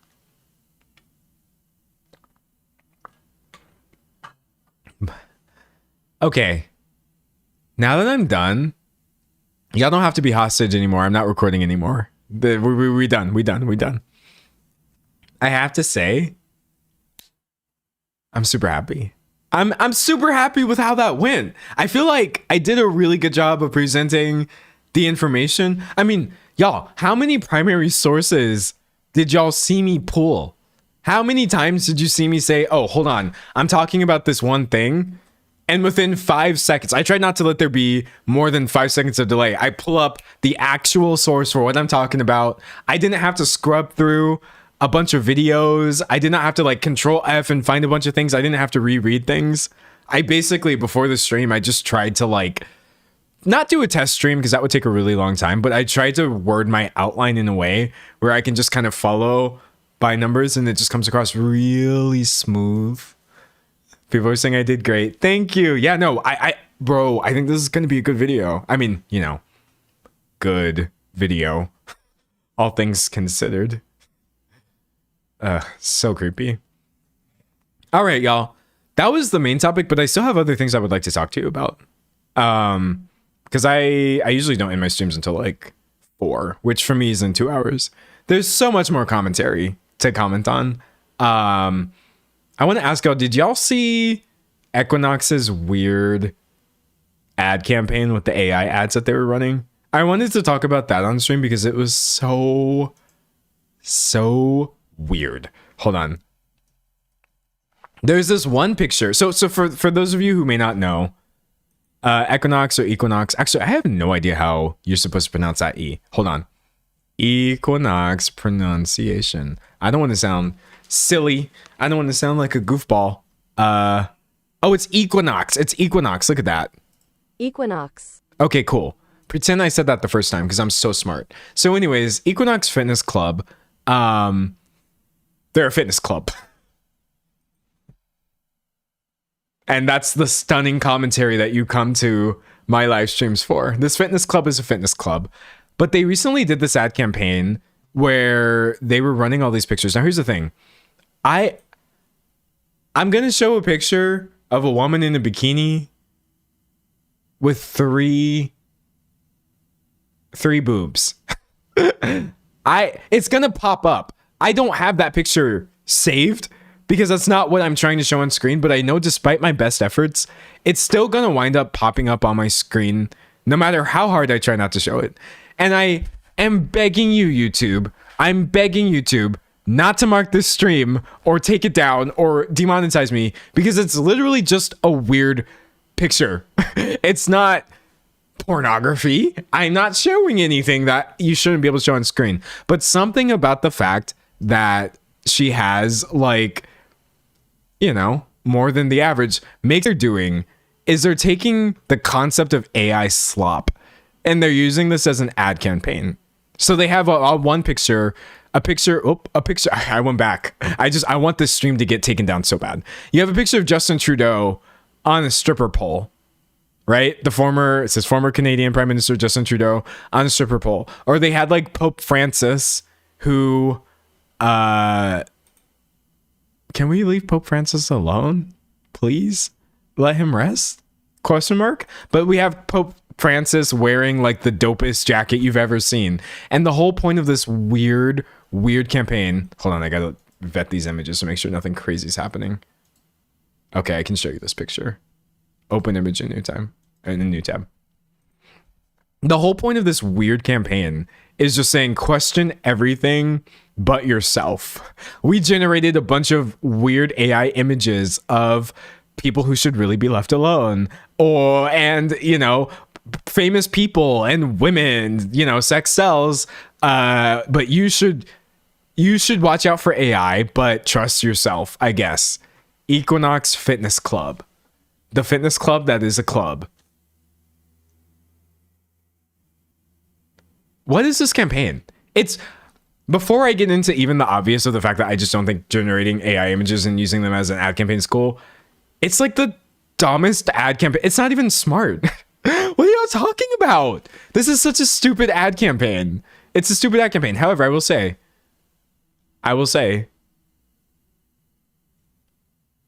it's not a bad look. It's not a bad look. Look, I'm not out here rocking with the Catholic Church like that. All I'm saying, the drip is kind of diabolical, but no, no. What are we doing here? So there's this whole article that an interview that the people behind the campaign did. Hold on, let me find it. Equinox AI campaign. I think they gave it to like the Wall Street Journal or someone I don't like. Actually, I don't really like most. Yeah, here it is. I don't really like most ad campaigns. Oh my gosh, so many pop-ups. But I don't really like most social media. Okay, third try. I don't really like most news outlets is what I was trying to say. But Wall Street Journal is constantly annoying me. I feel like they just have the weirdest stuff ever. So yeah, they thought this would be a good idea. And they gave this whole answer, or they gave this whole thing. Wall Street Journal's like, Equinox typically tries to get people talking with its New Year's campaigns. In 2023, someone said Equinox is the Texan pronunciation. Is it? Is that why? Oh, the chat's frozen. Hold on. What's going on? Chat, why are you guys stuck? Why are you stuck?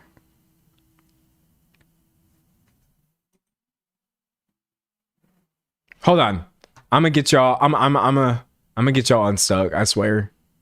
Why are y'all stuck? That's so weird.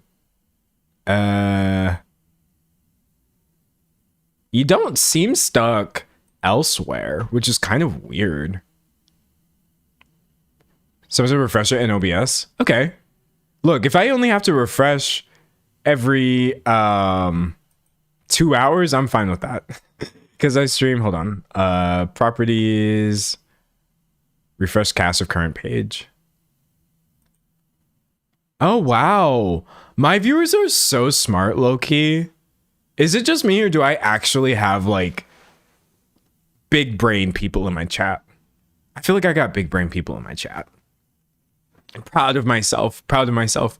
My mom, who I mention frequently, she was like, your moderators are on point. You know, because like she was expecting my chat to be a super garbage dumpster fire, like most text boxes on the internet. But actually, my chat is full of people who I believe are trying to be pretty rational most of the time. And it's really refreshing. I appreciate you all trying to have a good and fun experience. It goes a long way. Thank you. It's not just that my moderators are on point, because they are. Don't even try it. But it's also that I think I generally have nice people who are using their brain, and that's great. And if you're not in chat, by the way, and you are a lurker and you're just doing your crochet projects or knitting or at work or whatever it is, I appreciate your brain as well. I love the collective energy of a live stream that I just try to turn into a decent environment that is not painful for everybody involved. Anyways.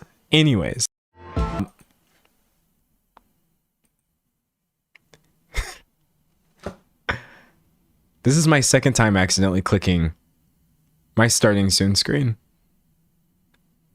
And then I put myself in the void. And then I came back. Okay. We're working on it. I think this stream compared to the first one, 85% better. Clearly there's that last little 15% that could stand to use some improvements.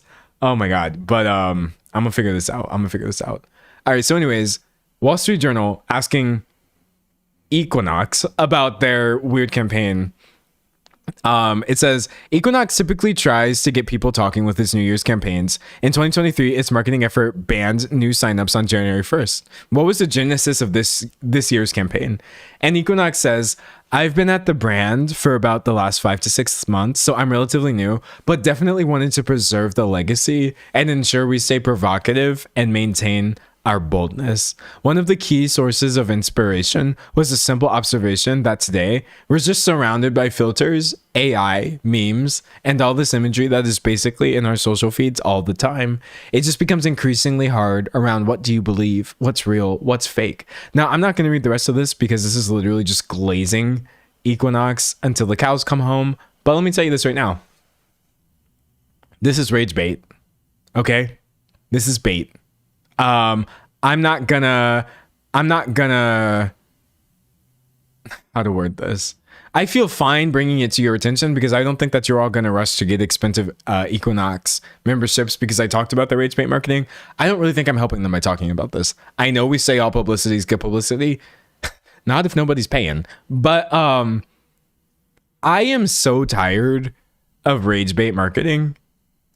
I'm so tired of rage bait marketing. I think Sydney Sweeney and the good jeans thing was where I first became aware of rage bait marketing.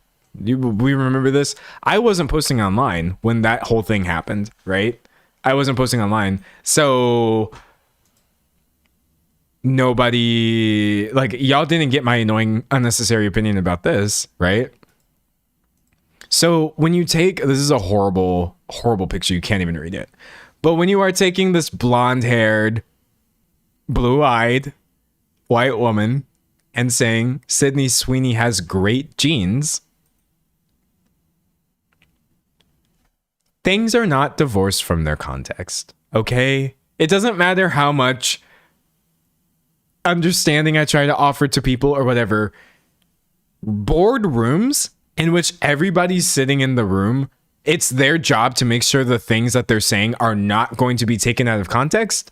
When you make statements like this, it is on purpose. You're trying to rage bait people into talking about American Eagle jeans because you're saying really weird things that come across really weirdly. Another example of this would be, does anybody know what I'm going to bring up next? I feel like some of you already know what I'm going to bring up next. Pantone's 2026 color of the year being white. Y'all were like, oh, the color of the year is actually white. Y'all. Okay. White is just a color. The color white is not the same thing as the institution of whiteness, obviously. But this is rage bait. It's just like, you can't sit here and tell me like nobody in the boardroom thought that this was going to come across weirdly. Now, granted, they didn't call it white. They didn't say it was white. They said the color of the year is Cloud Dancer. Cloud Dancer. This is Pantone's color of the year. Cloud Dancer. In an environment in which people are like rolling back DEI programs and gutting anything that gives a proximity of caring about people, I think that making a statement like this, it's not in a vacuum. It's not in a vacuum. Okay? It's like, it's so stupid. It's so stupid. Obviously, people are going to get mad at this. And I feel like it's also not even like productive for me to sit here and try to figure out whether like, oh no, it's hateful or this, that, the other. I'm not coming at it from the approach of like, oh, Pantone is a racist company. I'm more so coming at it from the approach of like, it's really annoying to know that if you do things that come across to some people as racist, then everybody's going to talk about you. And you can leverage that into being in the news cycle because you ultimately believe that all publicity is good publicity. It's really annoying. It's so annoying. I don't like it. Sometimes I feel like rage baiting has become so normalized. Maybe I'm just sensitive, but I don't know. It has become way too normal. Like, when I was younger, which is a phrase that makes me feel like I'm 50 or something, companies usually, not always, usually worked pretty hard to be inoffensive. Now, granted, that was cringe as well. It's also, it's really cringe for a massive capitalist organization to be like, we don't want you to ever be mad at us, so we're going to like essentially whitewash everything we're saying and just bring every little bit of controversy at it so that we never ever offend you. I never thought I would say this. I prefer it. I prefer it. I prefer clinically sterile corporate speak to this new rage bait reality that they're trying to make happen, or they are making happen. It's just so annoying. Someone said I see a lot of that stuff and I just don't care, really. Well, that's the thing too. Yeah, like, I'm not mad, I guess. It just winds up being annoying. I don't think like, oh, Sydney Sweeney, I have to make a video because I think Sydney Sweeney participated in a racist ad campaign. I'm just like, this is so annoying that any amount of like effort is being spent, or that this is discourse at all. You know what I mean? I feel like ultimately it's not good for, I feel like it's not good for discourse in general, because if you can get enough people to say at the end of the day, you know, this is just an ad campaign, right?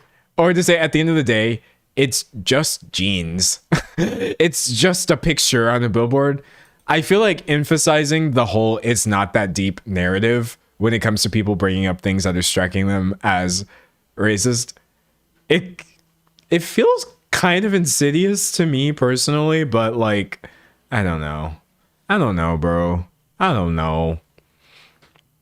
Someone said, I do think I prefer companies being boring over companies rage baiting. No, seriously, bring it back. Bring it back. Bring back being boring, sterile, corporate. It made more sense than saying great jeans and white color of the year and this, that, the other, because that is crazy language to be normalizing on people's feeds, to be honest.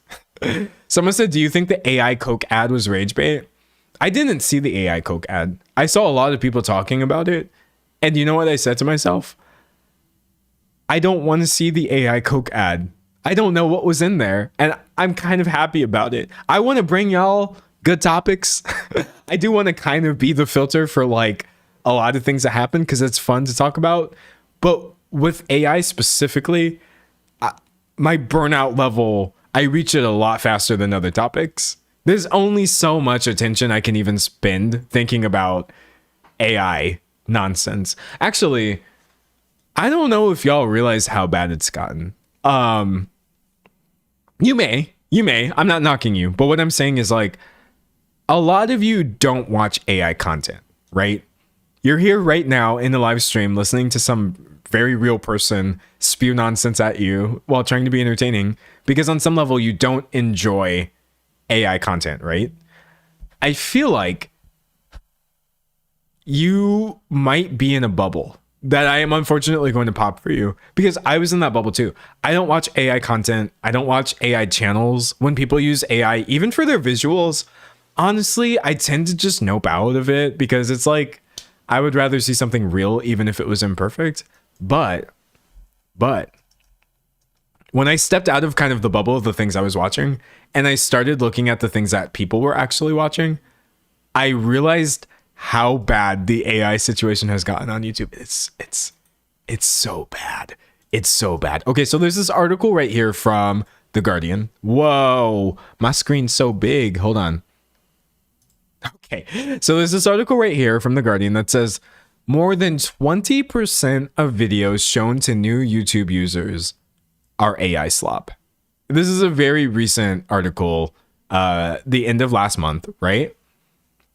So I went to the primary source that they're citing, which is this study that Capwing did. Now, what I think is really funny asterisk, Capwing is also AI software.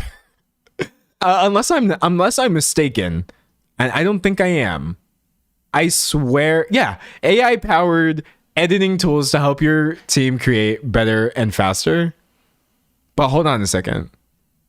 I don't think it's like an AI video oh my god.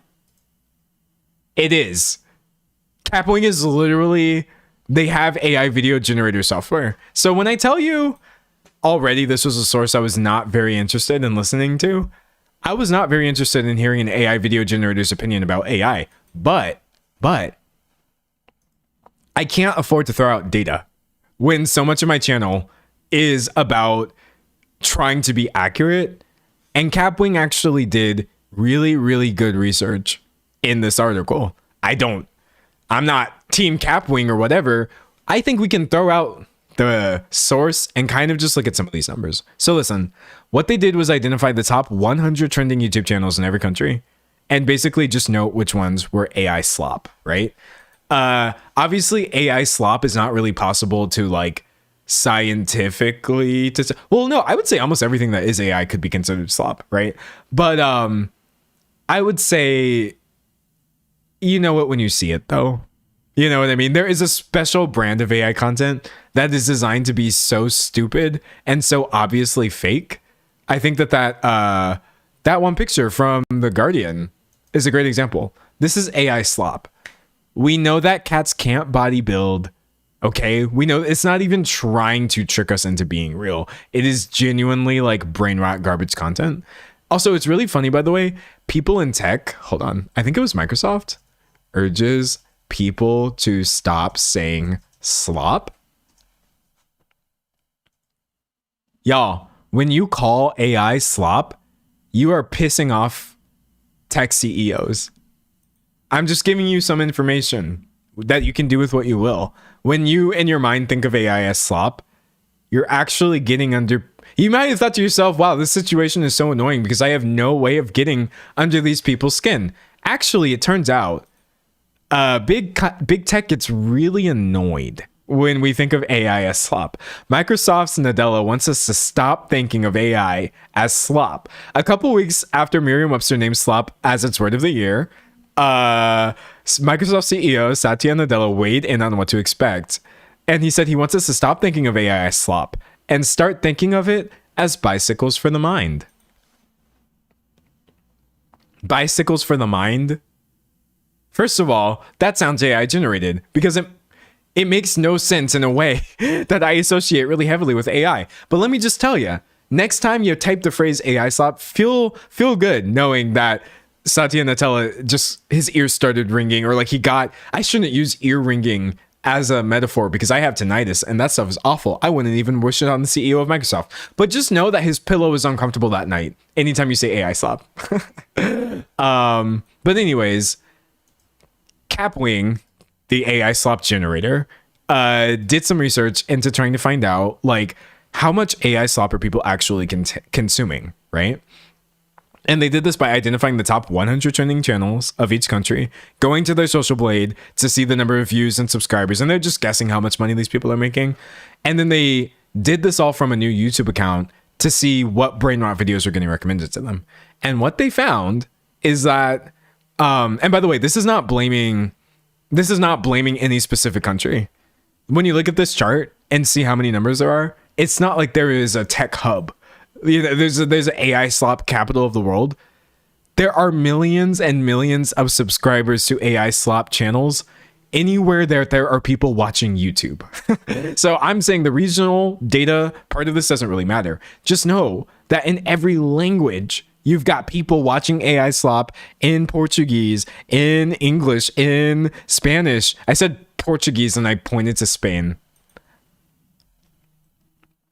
I promise you, I meant Brazil. I do know that people speak Spanish in Spain. I mean, people can also speak Portuguese in Spain, but I just want to say I'm American. I'm not that American. I didn't realize that you can start an AI slop channel and have millions and millions of subscribers and make money despite everything that YouTube says, because they talk such a big game about wanting to demonetize AI content or like make it clearer to understand when people are consuming this AI content. Someone said AI couldn't make that mistake. Yeah, exactly. Someone said, I'm surprised the US isn't higher. Well, that's the thing too. This was Capwing doing this to the best of their ability. Like using Social Blade's data. Social Blade is a pretty good source, but like, what if Capwing is not even able to accurately identify content as AI? I promise you, as high as these numbers are, it's more than this. It's even worse than this. So not only do we have millions of people watching everything from Imperio de Jesus. What? Why is Jesus in this? Hold on. Leave my boy alone. Jesus does not deserve to be in AI. Hold on. Okay. I'm sad because I'm not a Christian personally. And I actually like God as a concept. I'm not super big on, but I like Jesus. I like Jesus. I think Jesus was pretty fine. I read a lot of the stuff that Jesus was saying, and I don't think it was even bad. I think if you try to live your life in a way that would make Jesus proud, you might actually be a good Christian. So seeing Jesus in this scenario, what is going on? Leave him alone. Leave white Jesus alone. Anyways, oh my God, this is so stupid. Wait, but like, how many subscribers? 6.6 million subscribers though. Like 6.6 milli though. I can't act like I don't understand why people are doing this. This is a bag. 500 million views. As many views as I've gotten across YouTube, posting as long as I have, I haven't gotten 500 million views, so I'll tell you that right now. And I definitely started a little before 2024. So en masse, you have people consuming this AI content now. And I don't know what consuming means. I don't even know how you watch AI slop. What does that, like, does it just play in front of you? Does it autoplay? I don't understand what this really means. Promising to strengthen faith in Jesus through fun interactive quizzes? Jesus would not be a crypto bro. I'm telling you right now, Jesus would not be a fan of crypto. He would not be a fan of NFTs. He would not be a fan of AI. He would not be a fan of the tech industry. I feel like I remember enough from Vacation Bible School to say we should leave him out of this. Okay, so anyways, they then went to see how many views were dedicated to AI stuff. It's not just people subscribing. You got billions of views from the channels they were able to find in South Korea. Y'all, 8.5 billion views is a lot. Okay, that's a lot. 8.5 billion views is like unthinkable to me. And you have all of these eyes on something that is just someone typed it up and made something fake for everybody. The Spanish language US AI slop channel is the world's most subscribed among Spanish channels. Oh my gosh, it's so bad. The most subscribed channels. Okay, so here, look, we've got knockoff Dragon Ball. Can I make these bigger? Oh, I made it smaller. Hold on. Okay. We've got knockoff Dragon Ball, Goku in his little strawberry pajamas, which are kind of cute, actually. I would wear those pajamas. Whatever the actual hell literally is going on here. I'm sorry, I can't keep scrolling through this. I can't keep scrolling through this. Because the thing is too, I try not to be dramatic. I try not to be really YouTube about things, but like, I genuinely get so put off by AI content. I find it hard to look at. I guess that's why it's a little baffling to me that 1 in 5 videos on a new YouTube account is AI slop, and billions of people are watching this per country. And millions of people are hitting subscribe because the AI slop was important enough to do that. When really, when I look at this content, it makes me so uncomfortable. I usually can't even leave the tab open. It's so... I feel so... Like, I completely don't understand. I feel like I'm missing some key information about how this is even working, let alone making bands, hella bands. People are making so much money right now. Hold on. Let's take a look at some of that. Money I can look at. So the highest earning AI slop YouTube channels, people are estimating, are making millions and millions of dollars a month. Or a month? No, not a month. That would be crazy. Millions and millions of dollars a year on just the weirdest stuff you have ever seen. I'm like, on some level, I don't think the people watching this content are actually watching the content. This is kind of a weird point that I'm going to try to explain real fast, right? Okay. When a brand comes to me and they're like, D'Angelo, we need you, we would like you to put sponsorship in your video, it's because they know that a portion of my audience is going to watch it. Now, granted, not everyone's going to watch it. If you're watching a video and I start saying, but first, let's talk about today's sponsor, and you just hit forward or you use an extension to skip that section, that's fine. Because literally, I'm usually putting those in there for the percentage of people who I know would watch an ad. You know what I mean? I don't think a single soul is watching AI content enough for even an auto-playing ad to have an effect. I don't think these people are watching things with their brain on. So if you have made $4 million in a year off of AI slop content, because advertisers have paid $4 million, actually, whatever money you make on YouTube, YouTube also makes. So if you make $4 million, YouTube has taken 50% of that. So you really generated $8 million in advertising revenue. So we've got like 8 million, 8 million, 8 million, 8 million, 6.5 million, 6 million, 6 million, 6 million. We're generating tens of millions, if not hundreds of millions of dollars in ad revenue. I don't think anybody's watching this. Y'all are just throwing money away. Now, granted, not all of these channels are monetized. YouTube has demonetized some of these channels, but like, I could not imagine being an advertiser and just, how are y'all not thinking like we're just throwing money away to make content that no one is actually watching?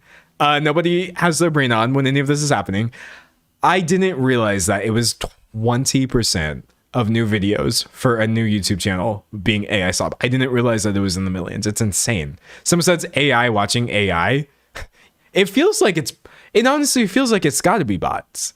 And I know that it's not all bots, obviously, but I'm like, I'm so baffled. I'm very baffled, y'all. Someone said a lot of AI channels don't end up qualifying for monetization. That is true, thankfully, because again, why would you? I mean, there's so many reasons why they shouldn't qualify. Number one, you don't want to incentivize people to flood YouTube with AI content, right? And so if you can't make a bag from it, that's going to dampen people's excitement to do that. But also, why would you want to run ads that nobody is watching? It's so dumb. Somebody's saying it's kids. I see a lot of people saying it's kids. Yo, that's the worst possible answer. I agree with you. I'm not saying that you're wrong. I'm not saying that you're dumb. I'm just saying that's the worst possible explanation.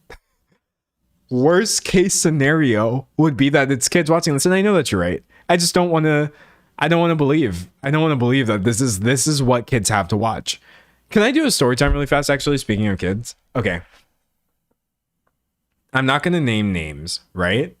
I was in a creator space That's the worst way of starting a sentence.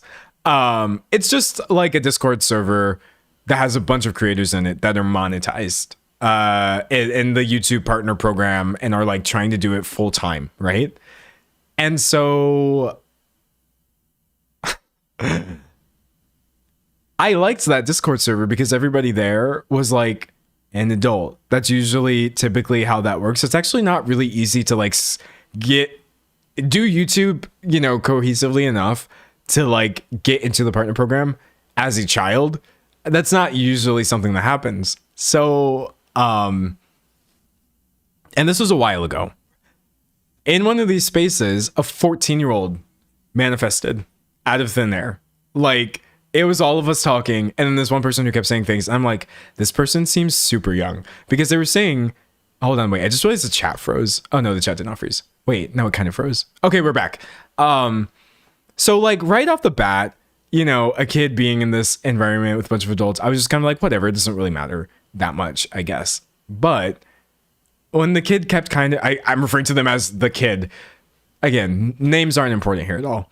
When they kept saying things like, oh yeah, optimization, they would like pull up people's channels and be like, oh, this is not optimized. Or, you know, oh, I think you could be optimizing this content harder. I started getting really sad. I started getting really sad about the idea of somebody as young as 14 years old thinking that like the point of YouTube is to want to optimize everything. But that is kind of like, there have always been two methodologies to YouTube, and it's always been about bridging the gap successfully. You try to make good content, but you do also try to do it successfully. That's something I'm always doing. I'm proud of the fact that I have a lot of views. I'm proud of the fact that I have a lot of subscribers because I work hard on that. But I'm proud of the fact that I did that with good content. And I don't think that a lot of young people or just people who are new to YouTube care as much about that aspect anymore. I think people genuinely think YouTube is just a money machine. It's just a money printer. It's like a side hustle that you can do. But yeah, when I really started thinking, like when I was 14 and I wanted to do YouTube, I didn't know what optimization meant. I didn't think about any of the business sides of the video game YouTubers that I was watching, or jump scare, Shane Dawson. I wasn't watching Shane Dawson thinking about optimization or anything like that. And so I guess just the fact that this is what they're doing. It's also later revealed too, by the way, that this kid had gotten their parents to pay $40. I'm holding up 4 fingers because I don't have 40 fingers. $40 for a YouTube course that they ultimately said was like, oh, but it wound up being a scam. So I'm like, oh, okay. We're scamming kids out of money, telling them you need to buy my course so that you can be the most optimized you can be on YouTube. And this is how they're going into content. So were they comparing everybody in the server to everybody else when most of us are just kind of colleagues, comparing themselves to everything. I was so bummed out.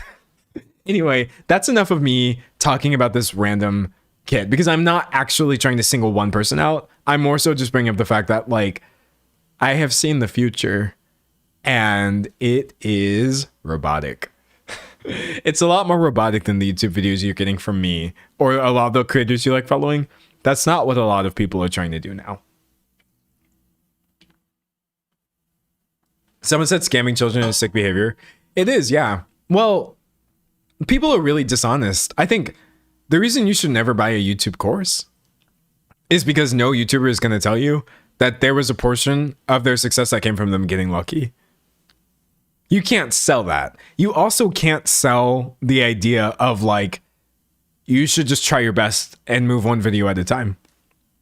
That's not a course, right? It's also the same reason for like, I think fitness courses or like exercise things, I find them to be really insidious a lot of times because you have like the fittest people imaginable. You have people who look like they're carved out of marble, right? Telling you essentially that like, oh, you can follow this thing. And listen, excuse me, if this course is wind up working for you, that's great. Anything that helps you be healthy and happy is really good. But if it wound up working for you, it was because that was good for you and your body type, right? You can't actually sell the concept of, if you want to be really fit, you have to find what works for you in your lifestyle, right? If working out for 90 minutes in the gym 4 times a week doesn't work for your lifestyle, you're not going to be able to follow somebody's course and look like, I don't know, Jason Momoa or something like that. Like, I find the idea of courses in general to be so annoying because it's like the people making them aren't honest, and they won't just say like, I got here because I was fortunate enough to find something that worked for me. Instead, they take that thing that worked for them and turn around and sell it as something that would somehow work for everybody. And I'm just like, bro. Someone said, can you talk about the boomers constantly getting romance scammed by AI because of loneliness and desperation? Man, I feel so sorry for kids right now. And I feel so sorry for not boomers so much as like because of their age, but just people who are not very technologically literate when it comes to being able to discern AI content. This is the worst time to not be, I guess, constantly questioning everything you're seeing.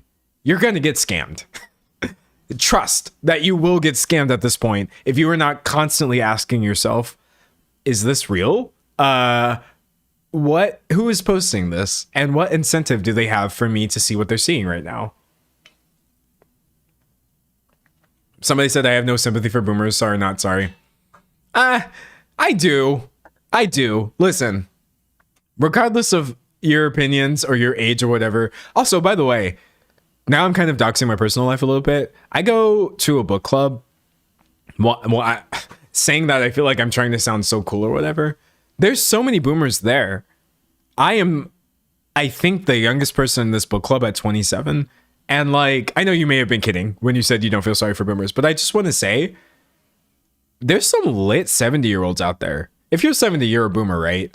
There's some 70-year-olds out there that are litty, honestly. In that book club, I'm literally out here saying things like, well, I liked that book a lot, but I did find it kind of like off-putting that it sort of veered into what I kind of thought was like conservative talking points in this point. And we've got 70-year-olds in that book club that are like, yeah, no, I agree. You know what I mean? Or like bringing up that, like, you know, just making fun of like Donald J. Trump, for example, or Elon Musk, or just like all these things, and not being conservative or homophobic or racist. And you know what? I hope this doesn't sound elitist. I think it's because they read. I'm not saying like if you're racist or whatever, you're illiterate. I'm saying it's kind of hard to continually expose yourself to other people's viewpoints and have awful opinions if you are actually giving things an honest try. I suggested a book by, I shouldn't even say who I suggested it by, because I feel like some weirdo is going to be able to reverse engineer this and find the club. But essentially, I suggested a book by a titan of the industry, a well-known Black author. Think like Toni Morrison or James Baldwin or this, that, the other. I suggested that to the group. There's not very many other Black people in the group. And you know what? We all read the book, and then they all gave some banger commentary. They gave some banger commentary about the things that were... At one point, we read James by Percival Everett, and they completely rocked with it. So I literally cannot just like write off, you know, everybody in a certain demographic, because like you can still try. I was like, wow, these grandmas and grandpas are trying. And look, they're still old. One person there was saying some stuff that I think was really, you know, I thought it was sweet. Just kind of talking about how like a character in the book was gay in a time period. I was going to say a time period where it was dangerous. Pick one. And so, you know, book club member 7, who I just have so much love for, was explaining like, I just have so much empathy for this character. It must have been so hard and this, that, the other. But he did keep referring to gay people as homosexuals. He said it like that every single time. Oh yeah, just being a homosexual in that time period must have just been so difficult. And I feel like homosexuals, it was so funny, low key. But that is also why, like, you have to listen to what people are saying. If somebody is like broadly referring to people as homosexuals, yeah, it's probably because they're being homophobic, right? But if you have grandpa in a book club saying, I had a lot of empathy for somebody's perspective, and he doesn't realize that we say gay now because gay is not a slur. I can work with that. That is a level of boomerism I'm okay with.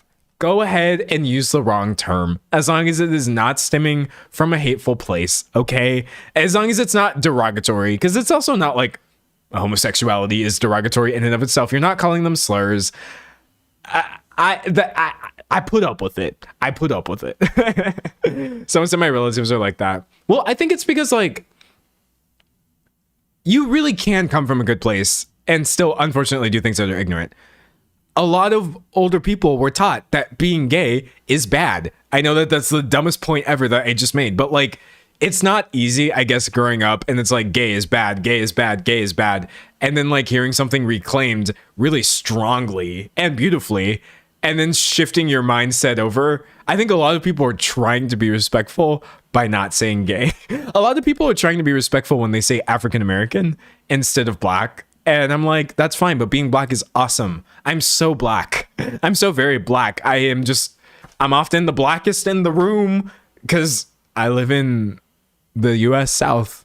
There's so many black people in the South, by the way, but there's also so many rooms where there are no black people, and it sucks.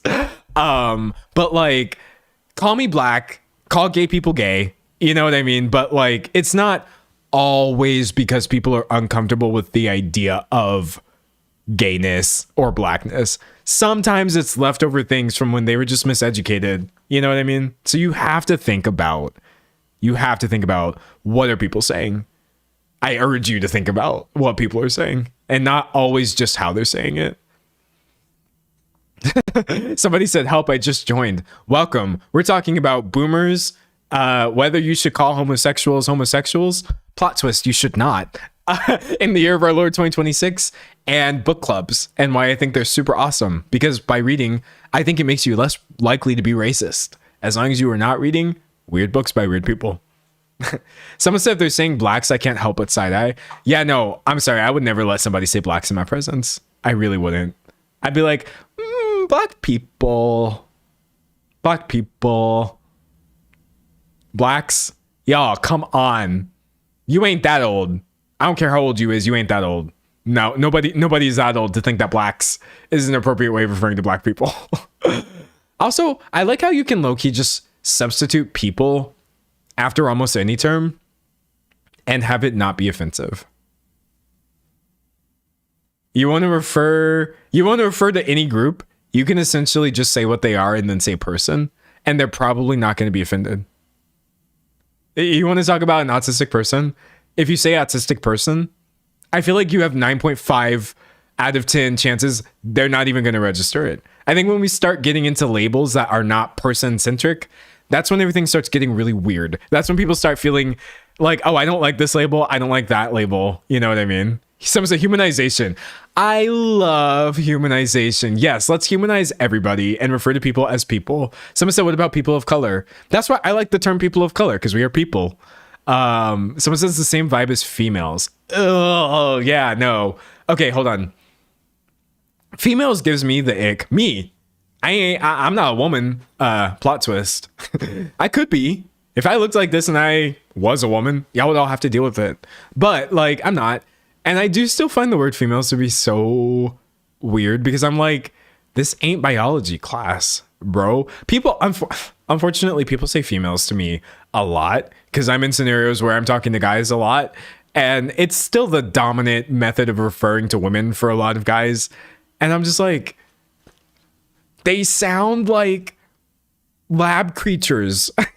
I feel like females to me makes me think of, like, you know, David Attenborough on the BBC doing like the most banger voiceover for a nature documentary. That is where my mind goes when people say females. I'm just like the female of the species. And I'm like, what about women? What about the fact that there's already a way to refer to people who are women, and it's called women? It's so strange. Someone said females is so derogatory. Yeah, no, it's a weird one. I don't know. It's a weird term. Don't call women females, because I've met women who are neutral on it. I've met many, many, many more women who don't like the term, but I've never met anybody who liked it. I've never encountered a woman who's like, I love the term females. Please refer to me as that all the time. This is the one term I have never found anybody super happy to be labeled as. So I'm like, nah, fam. Oh wait, people are saying I said David Attenborough wrong. Did I say David Attenborough wrong? Did I say it wrong 3 times in a row? I'm not trying to mispronounce. Is it like Attenborough? I don't know how to say David Attenborough. I feel stupid. I don't like mispronouncing people's names. I actually don't think it's like funny or cute. Usually when I do get somebody's name wrong, I will try to like figure out how to get it right. Hold on. Okay, wow, my mouse was not working. Attenborough pronunciation. Oh, it's like bruh. It's like bruh. It's literally like bruh. David Attenborough? Today I learned. Wow. Sorry. I sound things out and I don't always do it right. And so sometimes I sound really stupid, but I'm trying to fix it. Someone said I've been saying it wrong this whole time. Yeah, dude, same. I've been a fan of David Attenborough for as long as I've been conscious. He's been narrating my life, but I was saying his name wrong the whole time. Someone said that doesn't make grammatical sense. Well, hold on. Here's the thing though. I do think like we got to be careful saying that people's names are weird or don't make sense because it's stemming from culture. You know what I mean? Like to see somebody who has like an interesting name, like a really interesting name. DJ Khaled. Okay, here we go. DJ Khaled, I think is a great example. Do y'all know what DJ Khaled's name actually is? Because I think it's amazing. His name is Khaled. Which, when I first saw that, I was like, whoa, that's kind of amazing that DJ Khaled is DJ Khaled squared. I feel like sometimes when someone's name is kind of like considered to be funny or whatever, like bruh is a funny sound or whatever, or when it's considered to be something that you're not used to, like pronouncing burrow as bruh, or someone having the same first and last name, I feel like even people who are not trying to be anything one way or the other, it's really easy to veer into making fun of like the way things are culturally pronounced or just the way that things are. I really had to like check myself and saying like, oh, that's a weird name, or like, oh, that's funny, or like, why would you pronounce it that way? Because it's someone's culture, bro. And even if that culture is British, listen.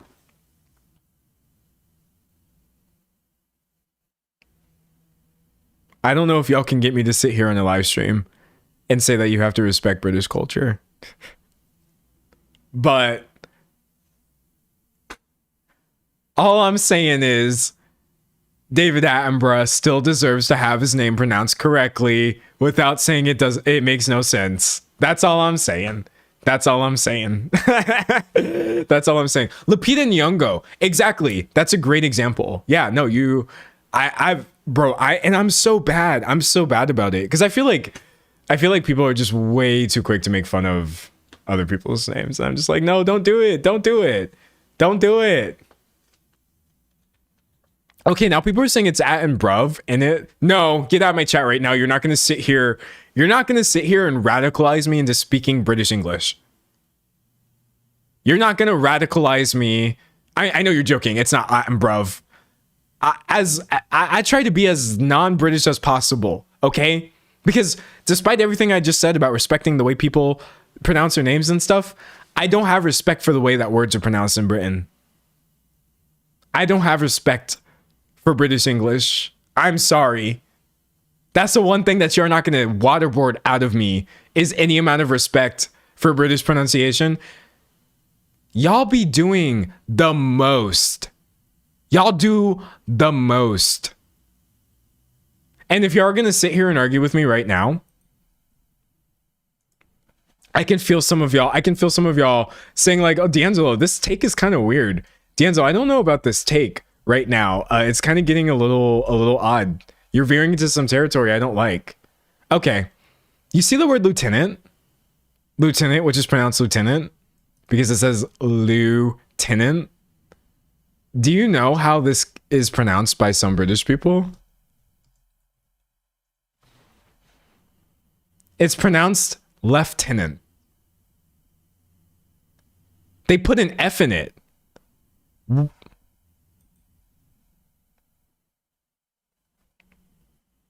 Y'all are making stuff up. Y'all are making stuff up. I'm not saying American English is the correct way of saying it, because I don't like the way a lot of words sound in American English, but I'm not even going to sit here and try to parse British English. Y'all are freestyling. How are you going to freestyle a whole language? That is crazy. How are you going to freestyle a whole language and then try to foist it upon the entire modern world? Why did we get English? I actually get really pissed off about this a lot because I low-key feel like English is a lame language. We do a tier list. English is F, period. There are so many languages that are cooler than English. Why could we not opt into a timeline where we got colonized by a good language?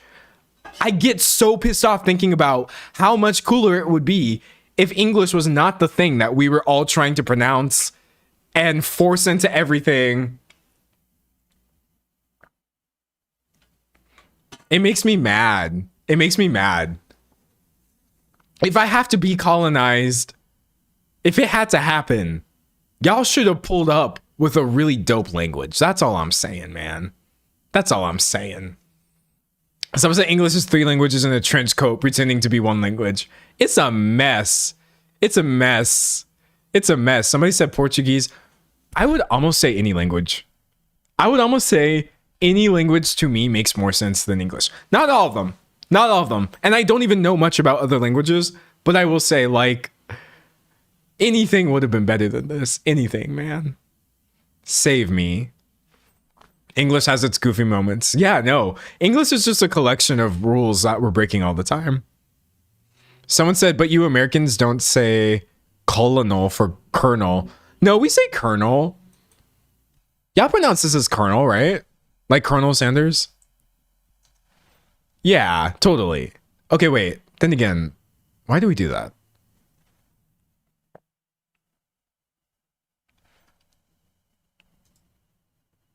I have no idea why Colonel is pronounced that way, but it is for some reason. I don't, much like I was saying, British English is a mess for having an F in lieutenant. I mean, imagine somebody who has never seen English in their life and asking them to pronounce this with a British accent. You're going to kill them instantly. It's a mess, dude. It's a mess.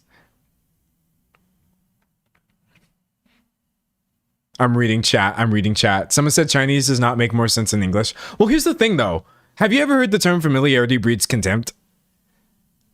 I know enough English to know that it's garbage, as most of us do. We're all familiar enough with it to know why it's bad. Many other languages I don't know enough about. You know what I mean? I don't know how many rules are broken in, say, I'm just bringing up a random example. Well, no. Okay, hold on. I'm not about to concede. Spanish, for example, which I can't speak and I can't understand and I can barely read, it breaks fewer rules than English. I really genuinely believe that Spanish does not break as many rules as English does. There's not as many scenarios in which you just completely ignore the way things are pronounced or the way grammar usually works. Because I took Spanish in school. I was around, I had proximity to Spanish growing up in San Antonio, Texas for as many years as I did. So if I had to give an example of a language that I think would be less of a cluster headache for everybody, I would say Spanish. Now, granted, I'm not happy that a bunch of countries were colonized into speaking Spanish. This is not where I'm going with this. I'm not actually saying let's colonize everybody and have them speak one language. It would be cooler if imperialism did not drive us to all be in this scenario in the first place. I'm just saying, why'd it have to be English, bro? Why'd it have to be English? It makes me sad. No, I think realizing, by the way, how many things are seen as the norm, but are just a product of colonization has been crazy. Like, you grow up religious and you think to yourself, like, oh, well, all these adults around me told me that, like, Christianity is the way. Jesus is the way, the truth, and the life. You know what I mean? There's this Ice Spice lyric where Ice Spice is like, how can I lose if I'm already chose? Jesus is basically the Ice Spice. Like, so much glazing, Jesus glazing in Christian lyrics and stuff like that. You would really think he was out there #1 on Billboard. And so when you hear this as a kid, you're like, yeah, Jesus is dope. And all these other religions are magic. They're satanic. They're scary.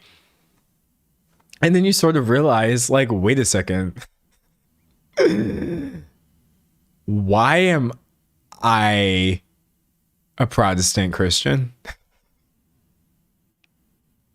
And you come and you start searching for an answer that is like not kind of a coincidence. Now, granted,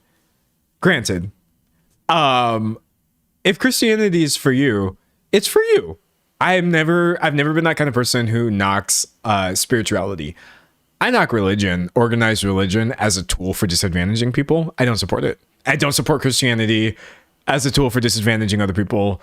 I don't support Catholicism as a tool for institutionally disenfranchising people, because that's what religion has been used for a lot of times. That doesn't mean spirituality is a bad thing. I'm not that kind of person who's like, you are actually stupid. You're so stupid for believing in Sky Daddy. You believe in a big man in the sky. You're dumb. I'm an atheist. I'm not really an atheist. I'm nothing. I'm some guy.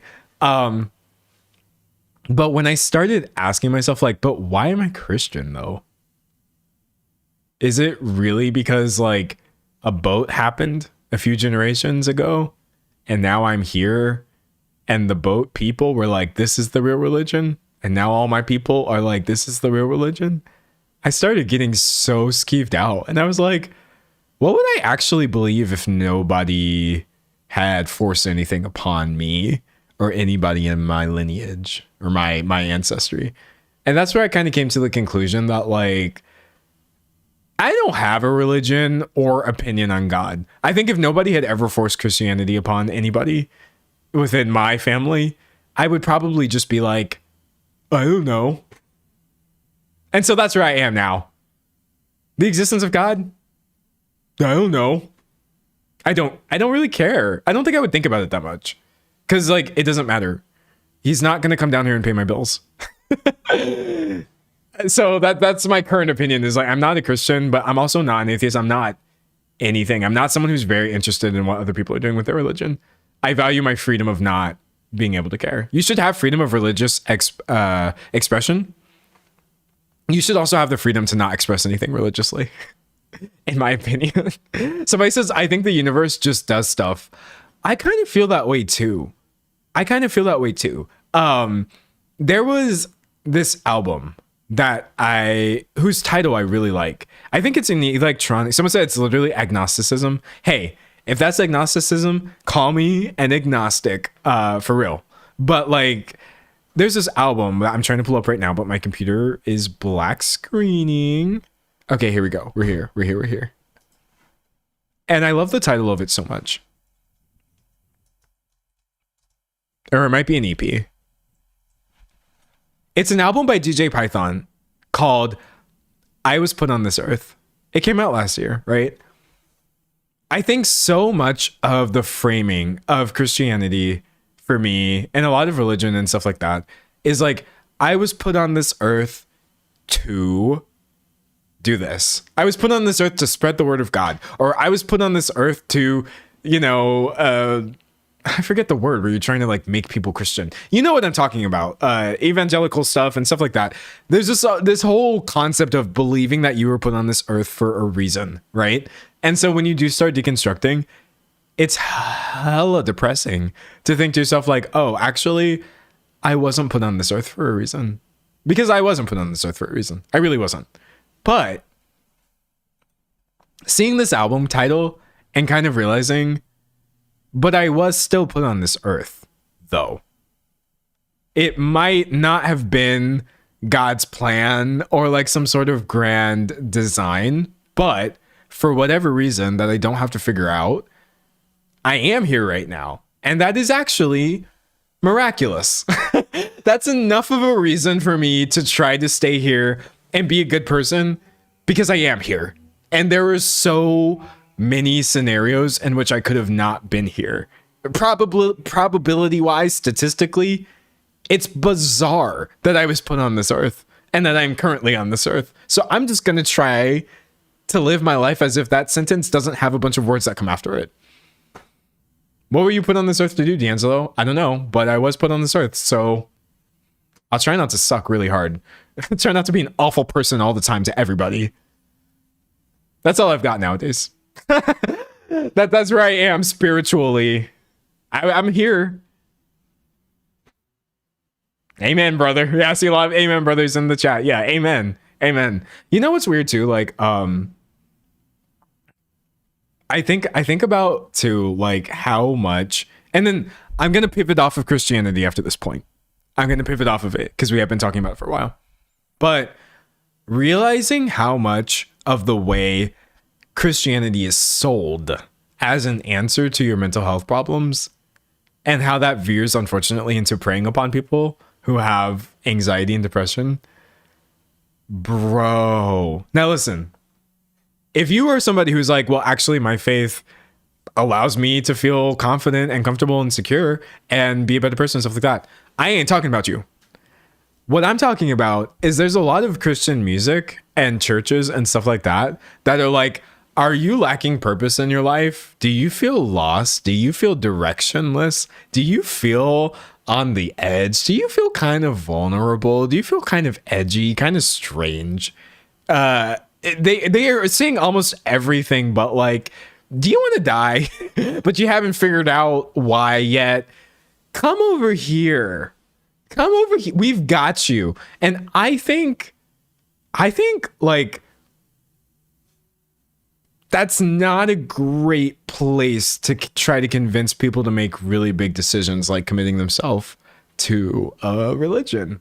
I'm more so like, okay, spirituality is great, but what if we were more so like, oh, hey, are you at a really low point in your life? Let's get some help. Let's do therapy and medication and science.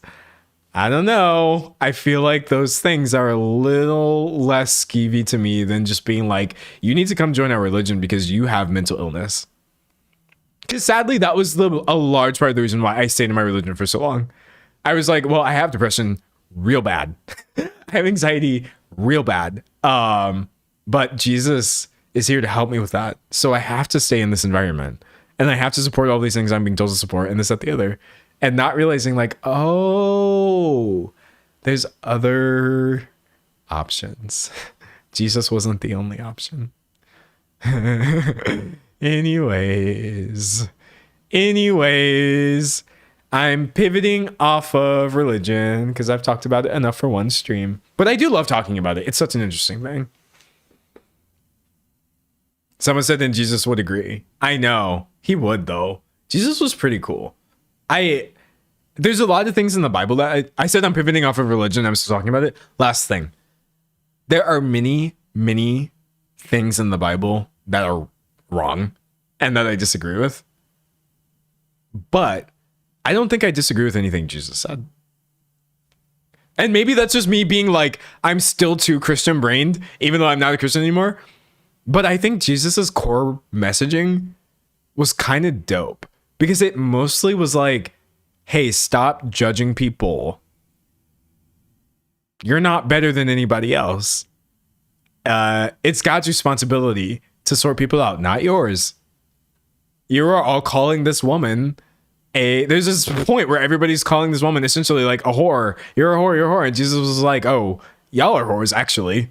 Because there's no point in distinguishing between certain kinds of sin. I feel like Jesus's core messaging was so progressive. Also, I feel like it was very anti-capitalist when I look at a lot of his opinions about ownership and wealth hoarding and the pointlessness of hoarding wealth. I think Jesus was very much like, I mean, socialism is one way of putting it. Obviously, that term didn't have a name, but I feel like if you're turning him into any sort of capitalist anything, you lost the plot. But that's just my opinion. That's just my opinion. Somebody said it's time to move on. No, it's actually not, though. That's the thing. It's never time to move on. I feel like as much as I've been told, or as much as Christianity has been foisted upon me, and as many decades of my life as I've been, you know, under its thumb, unfortunately, for many aspects of my identity that weren't accepted or whatever, I will honestly talk about it until the cows come home. It's just kind of an interesting topic to me, and it never loses its luster. I think we should constantly be reevaluating the way that we talk about it because it's still such a big issue. Look at how much of like the conservative MAGA stuff that's going on right now is rooted in supposed Christianity. I think it's really important to point out, actually, what they're doing has nothing to do with what Jesus is saying. Don't even give them that little bit. Obviously, we shouldn't be giving them any rope to begin with, but like, don't even allow them to pretend to be Christians. It's not Christianity coming from someone who actually read the Bible. So yeah, no, I talk about it a lot because it's important. It's important. Anyways. Oh my gosh. I'm reading comments. People keep saying, D'Angelo, please talk about stew. What does that mean? Are you asking me to talk about like the food?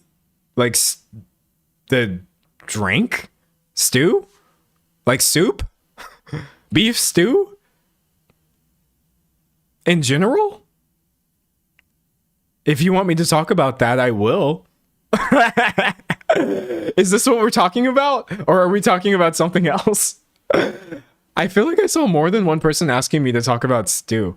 Oh, y'all are mad because I called stew a drink? Y'all are mad because I called stew a drink? But am I wrong though? Okay, let me ask you this. Since now apparently I'm being controversial. Hold on. I'm not going to sit here. No, I'm going to speak my truth. I'm going to speak my truth about stew being a drink. Y'all aren't going to silence me. I'm pulling up right now. If bubble tea is a drink. Boo, Starbucks. Oh wait, I don't even think that's Starbucks. I don't know if Starbucks offers bubble tea. Okay, if bubble tea is a drink, then how is stew not a drink? I see a lot of people saying, D'Angelo, do you mean soup? No. I mean stew. I don't care how much meat and potatoes and vegetables. Are potatoes vegetables? I don't care how much meat and vegetables you have floating around in it. It's still a drink. If you have a base that is primarily liquid, stew is the exact same thing as bubble tea, which is a drink with solids floating around in there for vibes. I'm not budging on this. This is my truth. This is my lived experience. My lived experience is that stew is a drink. I'm not budging. I'm not doing it. Someone said, but you don't put bread on your bubble tea, in your bubble tea. Why not? The stew meta is performative. It's a social construct. It's a social construct that we don't put bread in bubble tea. If you want to eat this with bread, just sop up the tea, that sounds disgusting to me. Why? Because I've been conditioned to think it's disgusting. How is it not clocking to you that this is a societal issue? The food that you think is gross or should be eaten a certain way? Nah, stew is a drink. Hold on, let's look at some of these drinks. Images. That's a drink. That's a drink right there. Open image, a new tab. This is a drink. I'm sorry. If you can knock it back when you're done, you are drinking a drink. Okay? Hold on. I've never seen the chat move this fast. I didn't realize that this is where this is funny. I didn't realize this is where we were gonna have to duke it out. I didn't realize this is where everyone's gonna have an opinion now. Oh, now we're finna disagree. This is a drink. A bowl of cereal is a drink. Okay? You can't knock back a food.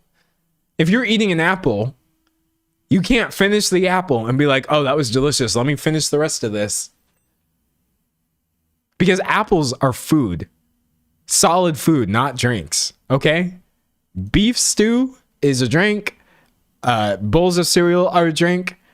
And bubble tea is also a drink. So, y'all wanted me to talk about stew. It sounds like some of y'all didn't want me to talk about stew. Let's talk about that. It sounds like some of y'all didn't actually want to hear the truth about stew. I'm realizing people don't always want what they think they want. But yeah. Have y'all ever seen that clip of Mariah Carey? Who I like Mariah Carey. Well, okay, hold on. Caveat.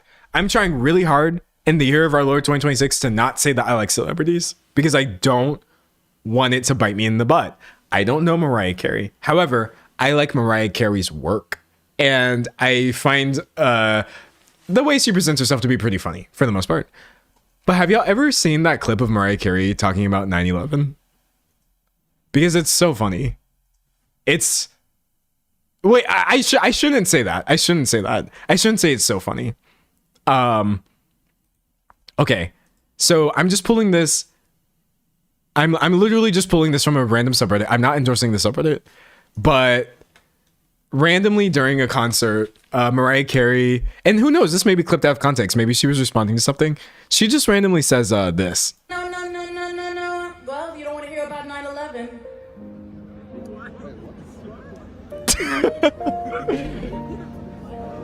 Thank you. I don't know what she was talking about there. But that's how I feel sometimes. Sometimes I hate admitting this, but that audio clip lives in my head rent free. And so anytime I bring up something like stew being a drink and I see the whole chat moving and they're like, oh my God, it's not. This is, what are you talking about? I just think to myself, well, I guess they didn't want to hear about 9/11. But I can't ever say that out loud because if I say it, I'm going to sound like Mariah and everyone's going to be like, 9/11, D'Angelo, what's going on? But yeah, no. As the chat was going, I was just reading it thinking like, well, I guess you don't want to hear about 9/11. It's one of my favorite videos. It's one of my favorite videos of all time because it's so funny. It's out of context, obviously. Obviously, it's out of context. 9/11's not funny. Obviously. I genuinely don't think it's funny. But I think saying that randomly is almost objectively funny. And I hope that's clear. Anyway, that's enough about that. What else y'all want me to talk about? Since y'all wanted my opinions about stew. I saw someone talk about homeschooling. Say D'Angelo talk about homeschooling. I have a whole video about homeschooling that you should watch. I try not to talk about homeschooling too much because I think something that a lot of homeschool kids suffer with is making homeschool their entire personality. I say this because I was homeschooled. There was definitely a point in my life where being homeschooled was my entire personality because I didn't have much else to contrast it with. And so in the interest of not being that guy who's constantly talking about being homeschooled, I typically don't mention it. Even if it comes up, I let it drop. I won't contribute my opinions because I don't want to be that guy. I don't want to be that guy. Someone said I was homeschooled too. Yeah, no, it's being homeschooled is a choice. I mean, it's not the child's choice. So, oh buddy, oh buddy, oh buddy. I think the sad thing about homeschool is mostly that like you have fewer options to talk to if things are going on in your home. When your home is also the school, there are fewer outside sources who can intervene if things are a problem. And I think that that's kind of one of the main, like, for example, if I were to have kids, I wouldn't homeschool them, mostly because I would want them to be able to tell somebody who is not me that they had a problem, even if that problem was about me. You know what I mean? I don't want to be the end all be all authority for anybody, even if that person was my own child. And that's just that's why I would not homeschool anybody. And that's kind of unfortunately why I don't think homeschool was also good for me, because I didn't have a third adult to go to, someone who's not mom or dad. Sometimes you have to say things that you don't really need to have conversations with your parents about. And not having anybody to do that for your entire childhood, not good. Womp womp. So I would say that is the main reason why I would not homeschool my children, even though I was homeschooled personally. I think the thing is too, like, I'm lucky because I went to college. Obviously getting a university degree is a privilege in the first place, right? But I'm so happy that I did still go to public school for an extended period of time. And that my last experience with school was 4 years in person in an environment that was a school setting. I'm glad I got to still have a school experience. I'm very grateful for that. That's all I've got to say. That's all I've got to say. Do you think the use of AI in cheating is going to affect universities and colleges? Baby, let me tell you something right now. I'm not smart enough to answer that question. Don't ask me, somebody who makes money on the internet by talking about weird people, what I think the future of education is going to be. To many people, am everything that's wrong with society. A lot of people don't want to go to college anymore. They just want to do YouTube. And I don't think that's good. I think we should open the schools, but I'm not intelligent. Don't ever I don't know how the future of AI is going to affect cheating in universities. I couldn't tell you. I ain't never graded a university paper. I turned in a lot of them, and I turned them in late. And I turned them in bad. I turned in some bad papers because I would start them the day of. I'd be like, oh, this paper is due on the 29th, and it's like such a big part of our grade. I should start that on the 29th. And then I would start it on the 29th and turn in a horrible paper. I'm not the kind of person you want to know. Somebody's saying it's affecting education so much. It's AI is being taught in courses. Oof. Someone says a very educated and self-aware reply.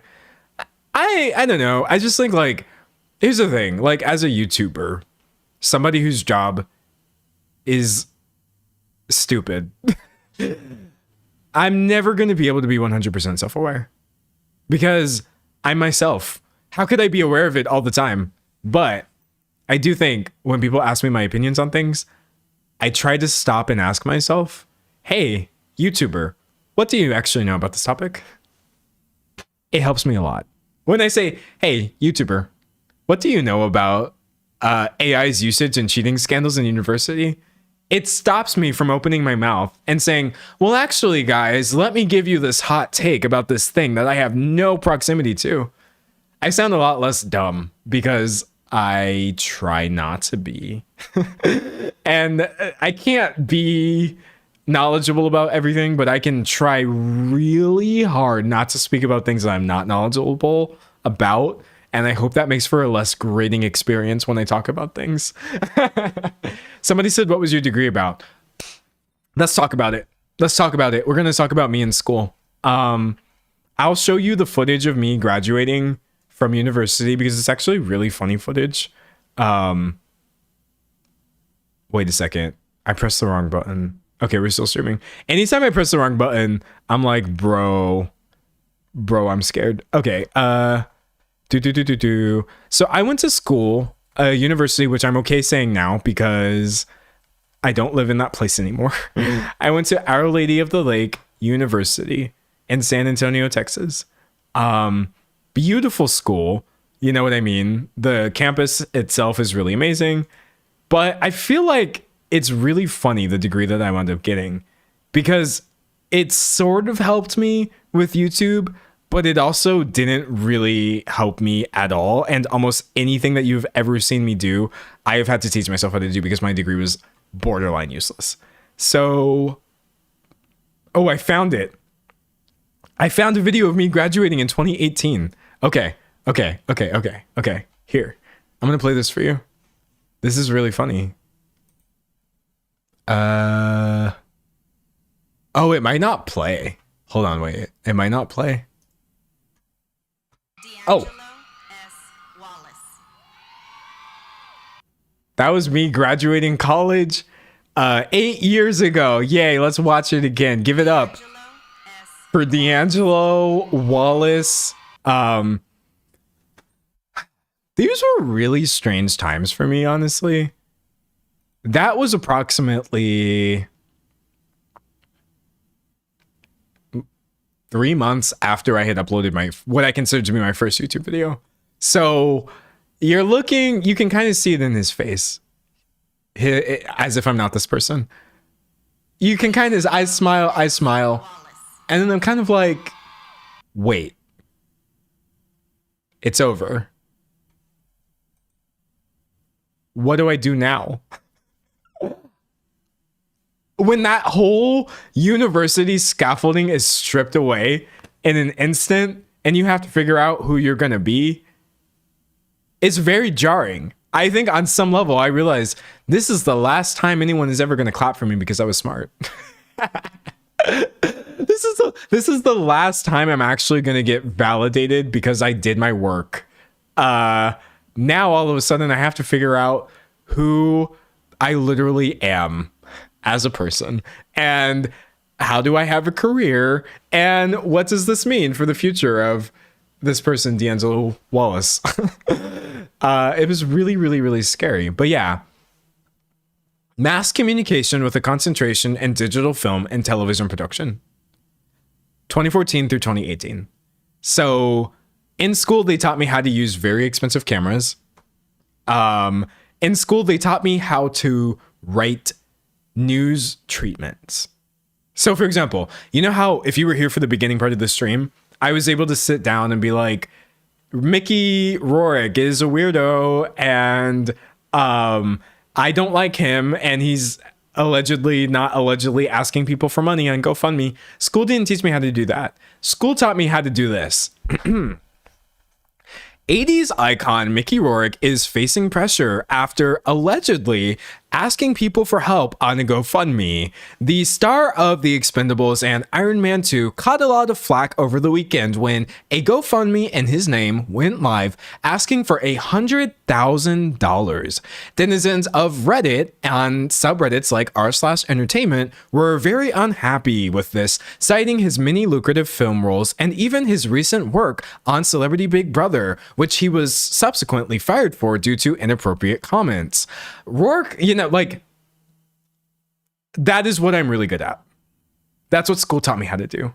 That's how I naturally think about information, because I had some really great professors who were like, you have to be objective.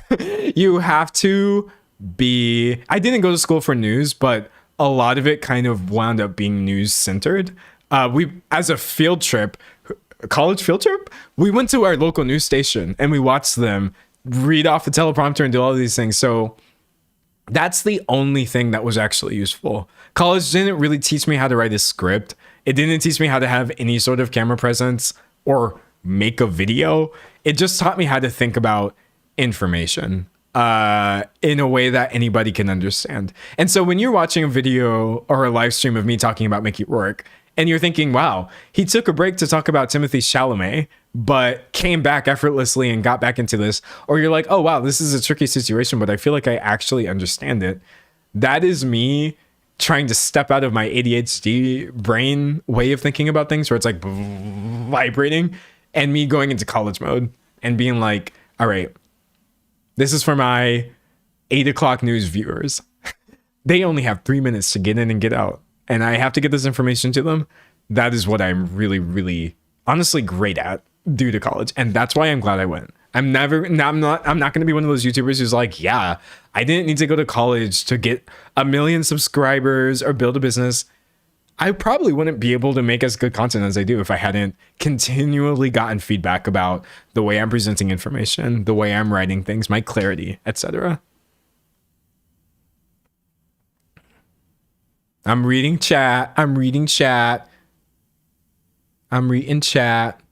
said FOMO is so toxic. Bro, I feel like so many subreddits, prominent subreddits, are toxic now. I feel like even subreddits that I literally used to use all the time. I was never using FOMO, by the way, because they post a bunch of rumors and stuff over there, and I don't use rumors in my videos. I really don't. But like, even ones that I did used to pull things from, I a lot of times in my videos will have to really downplay what subreddit I'm getting it from, because the people there can be really awful. And I am not trying to encourage traffic to awful places. I think people on Reddit are still really good at compiling information, meaning I do have to a lot of times go to Reddit to learn things, but they're also good at being the worst people ever, or just having the worst takes, or being so not normal about celebrities. Oh, somebody said he was 19. Oh, yeah. If y'all are wondering, how did I graduate college in 2018? But now it's like, what, 8 years later, and I'm only 27? I started college when I was 15. And actually, we're kind of getting back into the homeschool thing. See, everything in my mind is connected. Everything in my mind makes sense. I didn't really have a way of saying, oh, hey, just because I seem smart enough to you to start college early doesn't mean it'll be great for my development to enter this terrifying environment of adults at age 15. I didn't have anyone to tell that. So yeah, I'm talking about my butt was in the seat day one in my first class of college, and I was 15 years old. And yeah, I graduated at age 19, and it was like, I don't want to call everything traumatic. Because then I feel like people start not taking you seriously. But there are capital T traumas and little t traumas. I think like, being in a car crash is traumatic, obviously with a capital T. But I think going to college really early was like a lowercase t trauma for me. It wasn't good. I felt so much pressure all the time, and I was terrified. And that's why when I see articles, like, hold on, I probably can find one without even looking right now, because this is actually a really common narrative that I think people need to break out of, bro. I really think people need to break out of this narrative. Let's see. Coming back to my PC. If I Google right now, young student graduates college early or whatever. The youngest person to graduate college was only 10 years old. You get a lot of these in local news. They have no idea how young I am. 16-year-old Lakeland girl graduating from Southeastern University, right? 19-year-old Harvard University graduates are already ready for more challenges, right? At age 15, this person is set to make history as George Mason's youngest graduate with a 4.0.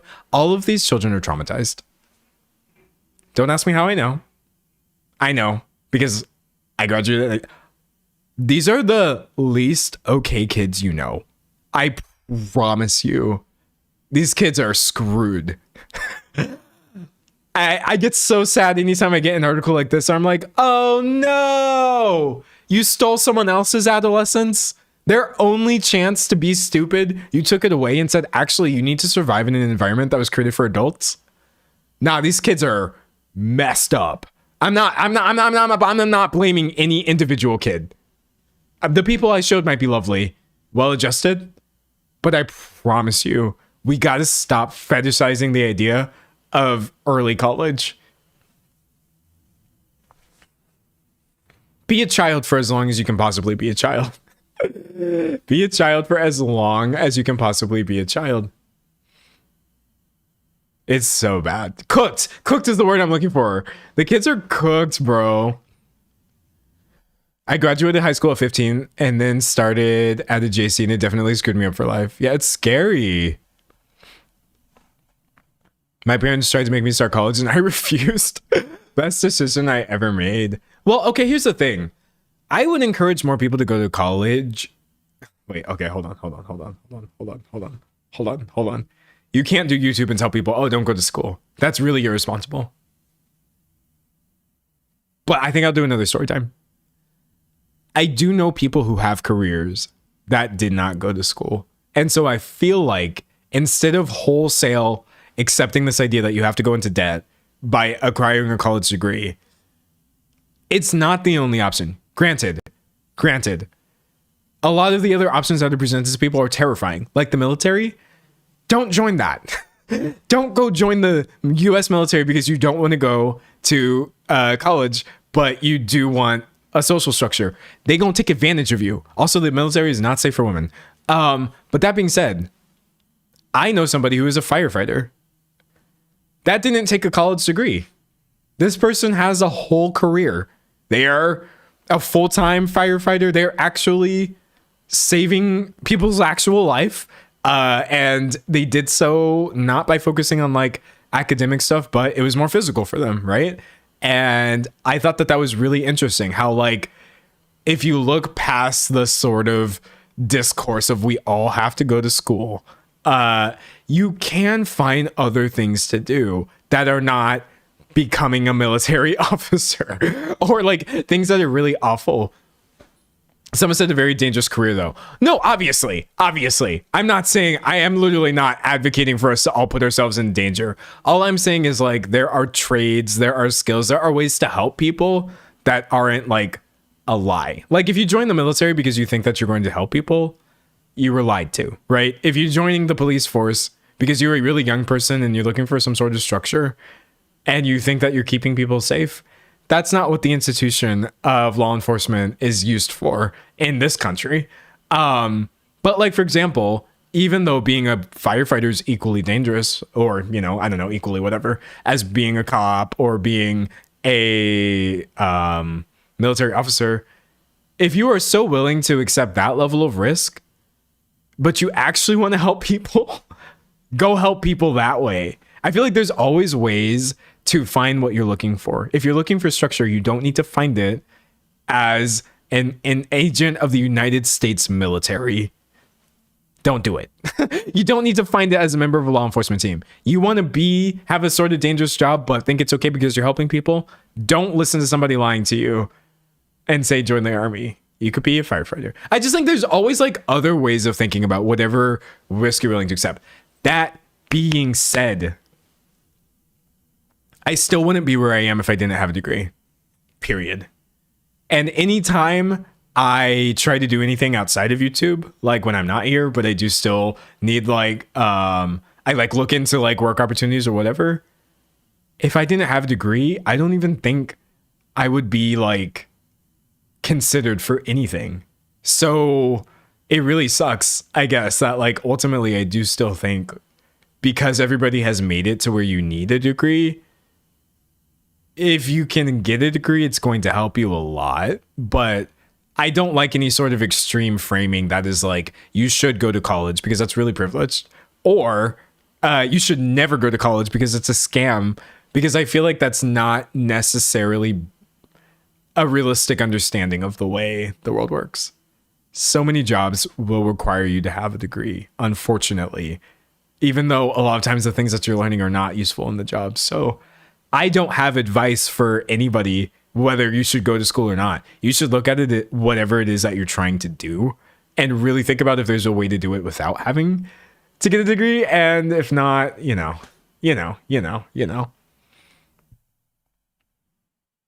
So I did college and it was horrible. I did the military and it saved my life. I wish that there was an institution like the military that would impose. Oh, because by the way, hold on, wait. I showed you a really old picture of me in school. Here, I'm going to show you this other one. Wait, I can't even see my photos. Sometimes I feel like, how can I be so technologically illiterate when my one job is technology? When I say that you shouldn't join the military, I'm being hypocritical, and you should all know this.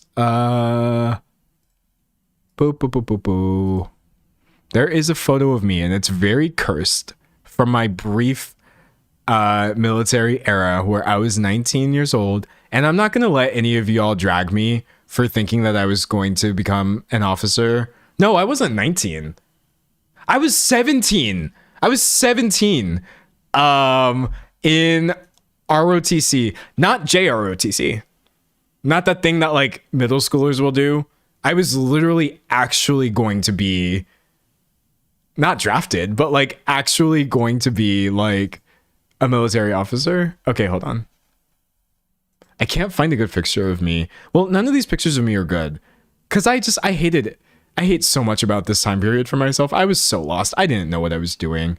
All right, so this is a public photo. I'm not doxing anybody in this photo.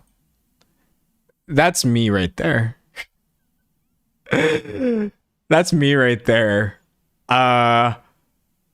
In Air Force ROTC, because I was literally going to become a U.S. Air Force officer because I was a child and lost. And I recognized that, like, I just didn't have a plan for myself. You know what I mean? I wasn't conscious enough or anything like that, but I'm not even going to apologize.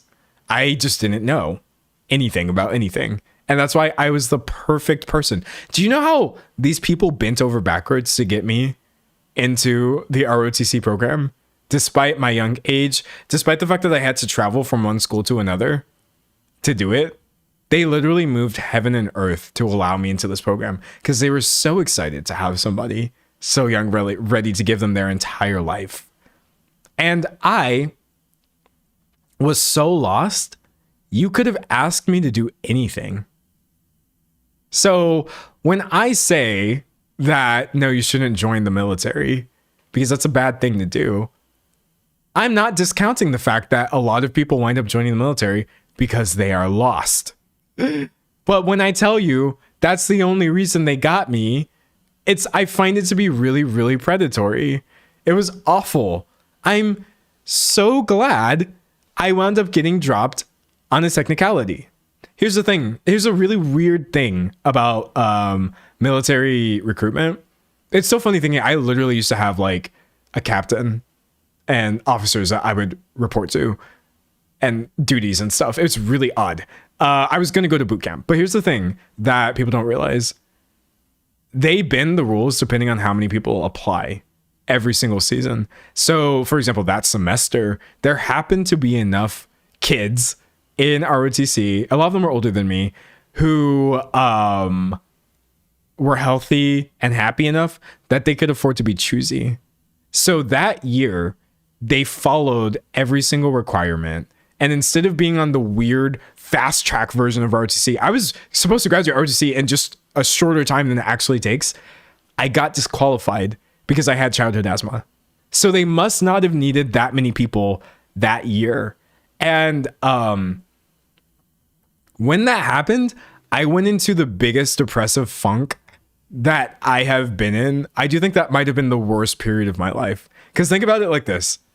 A kid who is like really lost finds this one thing, and I tell everybody in my life, oh, I'm joining the Air Force. And everybody's so proud of me. And then even though they did not initially catch it, they retroactively it's really weird to get a paper from the Department of Defense with your name on it. But the Department of Defense is like, yeah, no, you're not going to boot camp because we don't need asthmatics. We don't need gross asthmatics like you, even though I don't have asthma and I didn't have it at that time. And so every single person in my life that I told like, oh yeah, I have this thing and I'm proud because I'm on the track now, I had to go back and say, oh, actually I got dropped from the military and I'm graduating soon, a couple years, and no, I don't know what I'm gonna do. Actually, it was so bad, dude.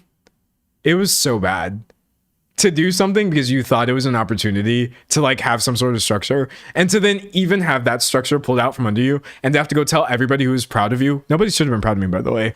Yeah, just one by one watching everybody's face drop, and then me sort of thinking to myself, okay, so now nobody thinks that I'm going to succeed after college. I know I don't. Now nobody knows what I'm going to do. They thought like, oh, he finally had found something. Yeah, it was awful. It was awful. It was that was one of the worst experiences of my life. Being in ROTC, getting dropped from an ROTC, being that desperate, and then having what I thought was a guiding light. But now I realize it was literally fate. Because you know what would have happened if I would have gone through with everything? I would literally still be like under contract. Maybe not under contract because I don't remember the exact terms of service or whatever. I would still be in the military. I might have gotten out like just now or something. And that entire period where I was uploading videos or whatever, actually, I would have been an agent of US imperialism doing PR for the Air Force. So I actually am less evil now. I'm not evil. I'm not contributing horrible things to the world. I was totally ready to do it because that's not what I thought I was doing. I wouldn't have done it if I thought that's what I was doing. But yeah. And the funny thing is, because my degree was in communications, I would have been doing PR. So I literally would have been contributing to the next batch of media that is telling these kids like, yeah, come join the Air Force. We got you, bro. You don't know what you're going to do? It's fine. And that is also why when people tell me, which I get a lot of like, oh, you're just talking about drama. You're just contributing negativity or whatever. I'm like, no.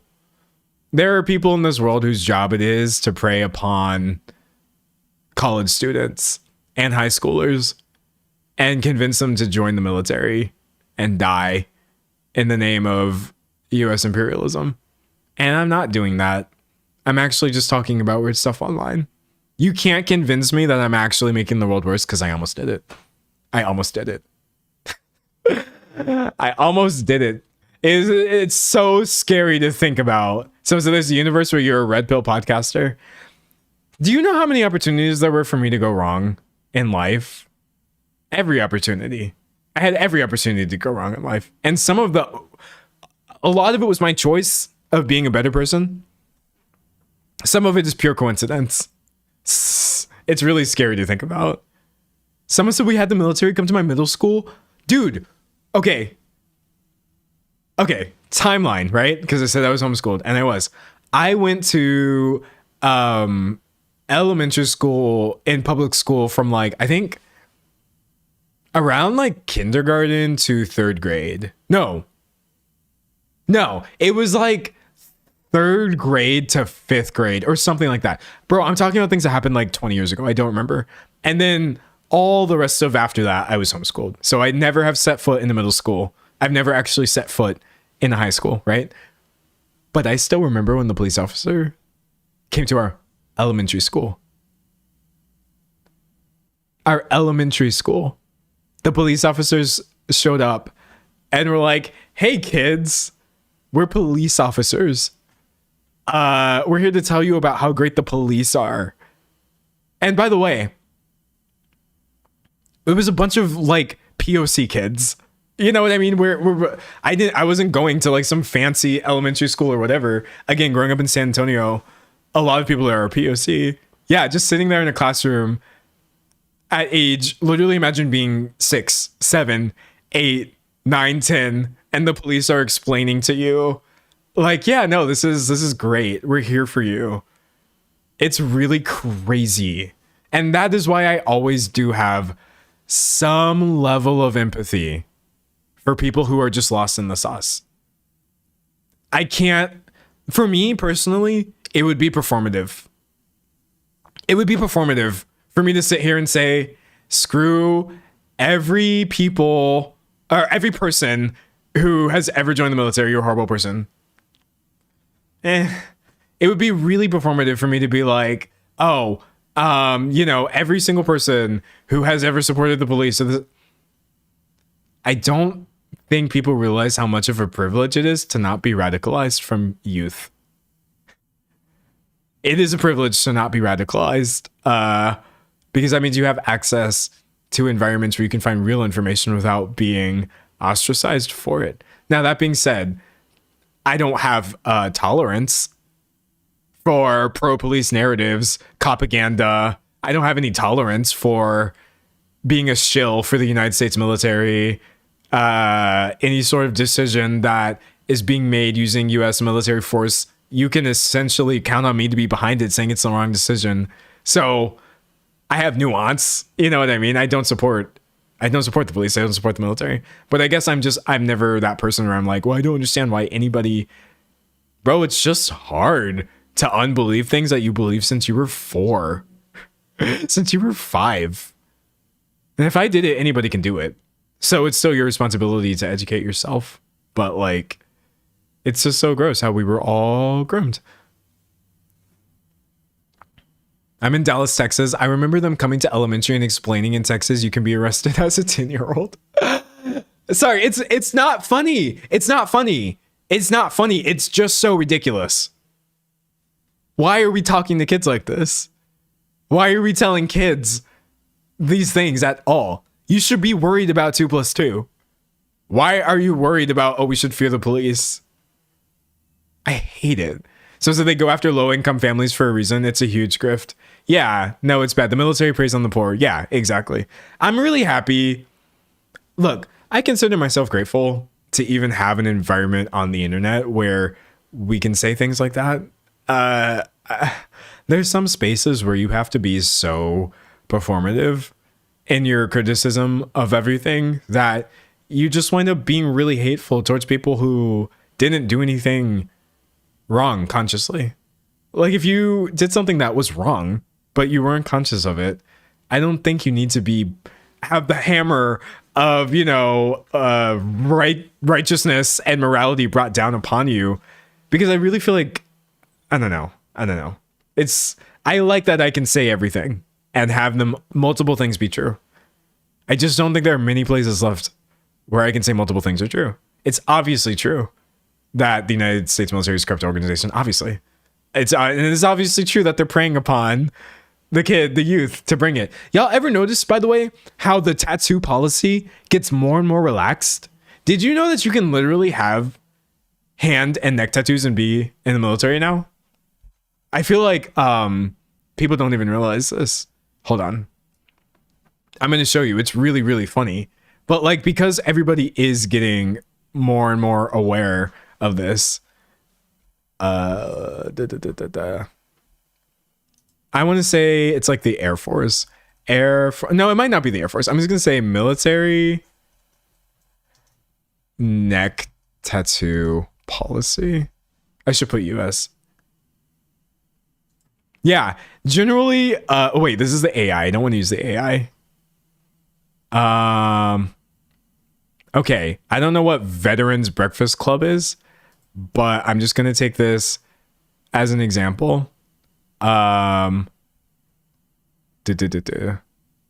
Navy. Okay, so hold on. It says in the Navy, you can have a single neck tattoo. I don't remember which branch it was that recently allowed. Oh, is it hand tattoos? Hold on.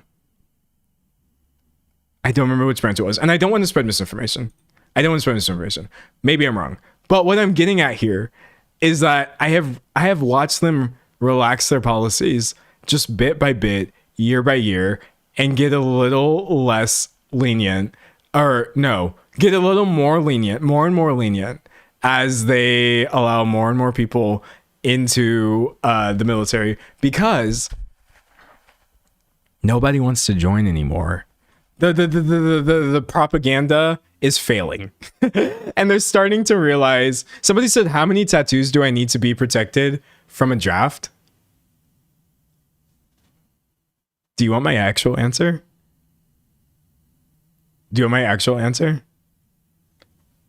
Obviously, I can't protect you from a draft for real, but I will say, here, you're probably not going to be able to see it on stream, but I have a tattoo back here, just on the back of my neck, that would disqualify me from the majority of branches.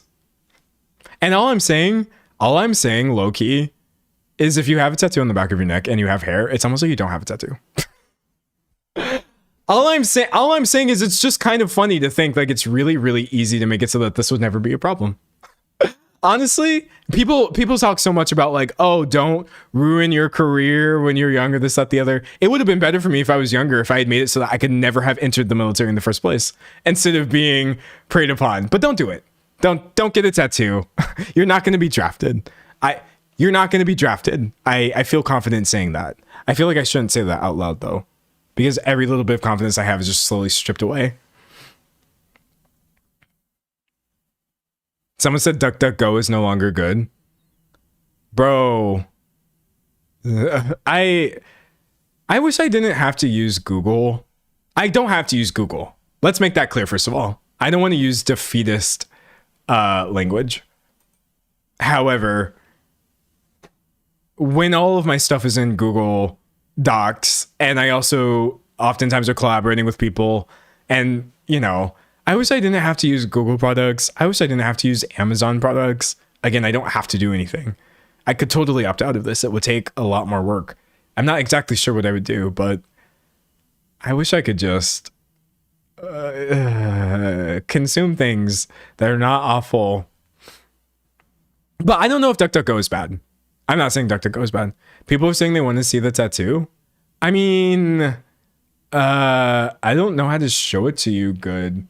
It's like, you're probably not going to be able to see it. Wait, okay, hold on. I can try, I guess. I'm wearing like a collared shirt, so I'm going to turn around for 5 seconds and I won't be able to see the chat. And if you can see it, let me know. And if not, it's a waste. It's all a waste. Okay, there. It's a tattoo. Right there. You see it? Easy peasy. Did that work? Did you see it? You have to let me know. I have no idea if anyone was actually able to see that. I have no clue. No clue. Okay, you saw it. Yay. Yeah. That was my that's my Veni Vidi tattoo, or Wani Weedy, if you want to pronounce Latin correctly. There's this saying. It's like do. You know, Winnie Witty Wiki, Veni Vidi Vici, however you want to pronounce it, which basically just means like I came, I saw, I conquered, and I feel like it's such like an annoyingly masculine. Oh look, I didn't even put tattoo, but a lot of people do like to get this one tattooed because it's so like, yeah, it's commonly attributed to Julius Caesar, I think, and also like a lot of tech people are really into it, like I'm thinking about like Zuckerberg. I think I spelled Zuckerberg wrong.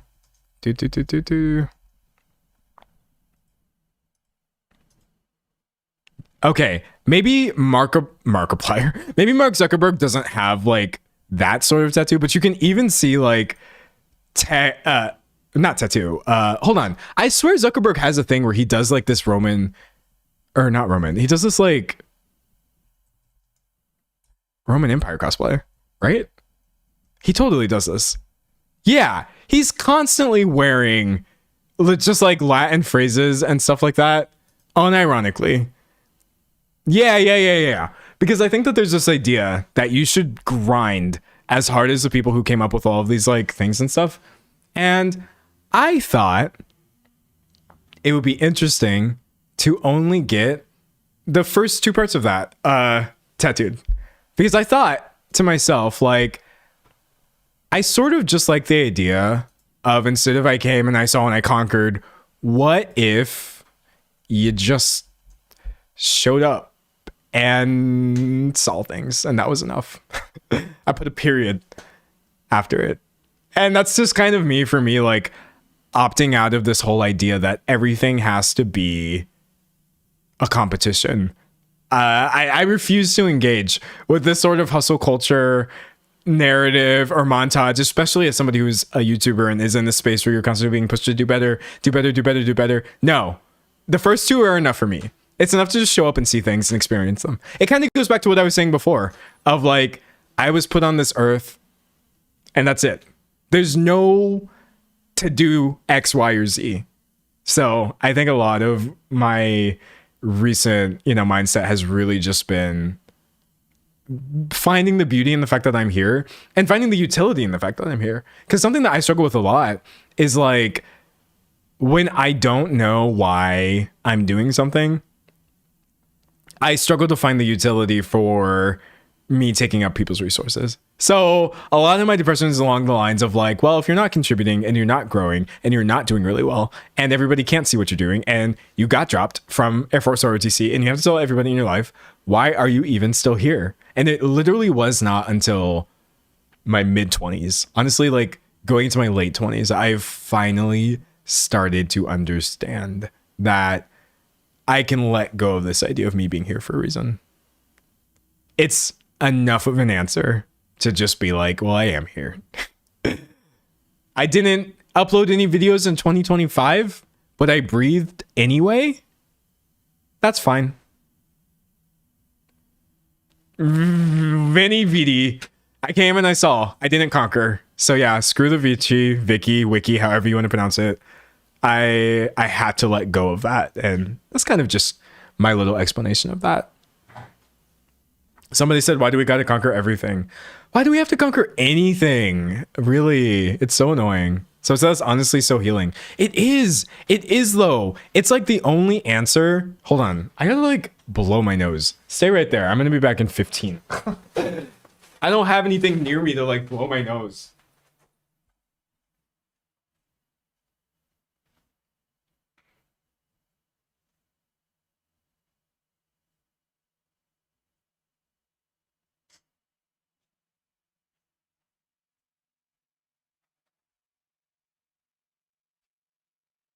People be like, oh, how do you keep your nose clean with a septum piercing?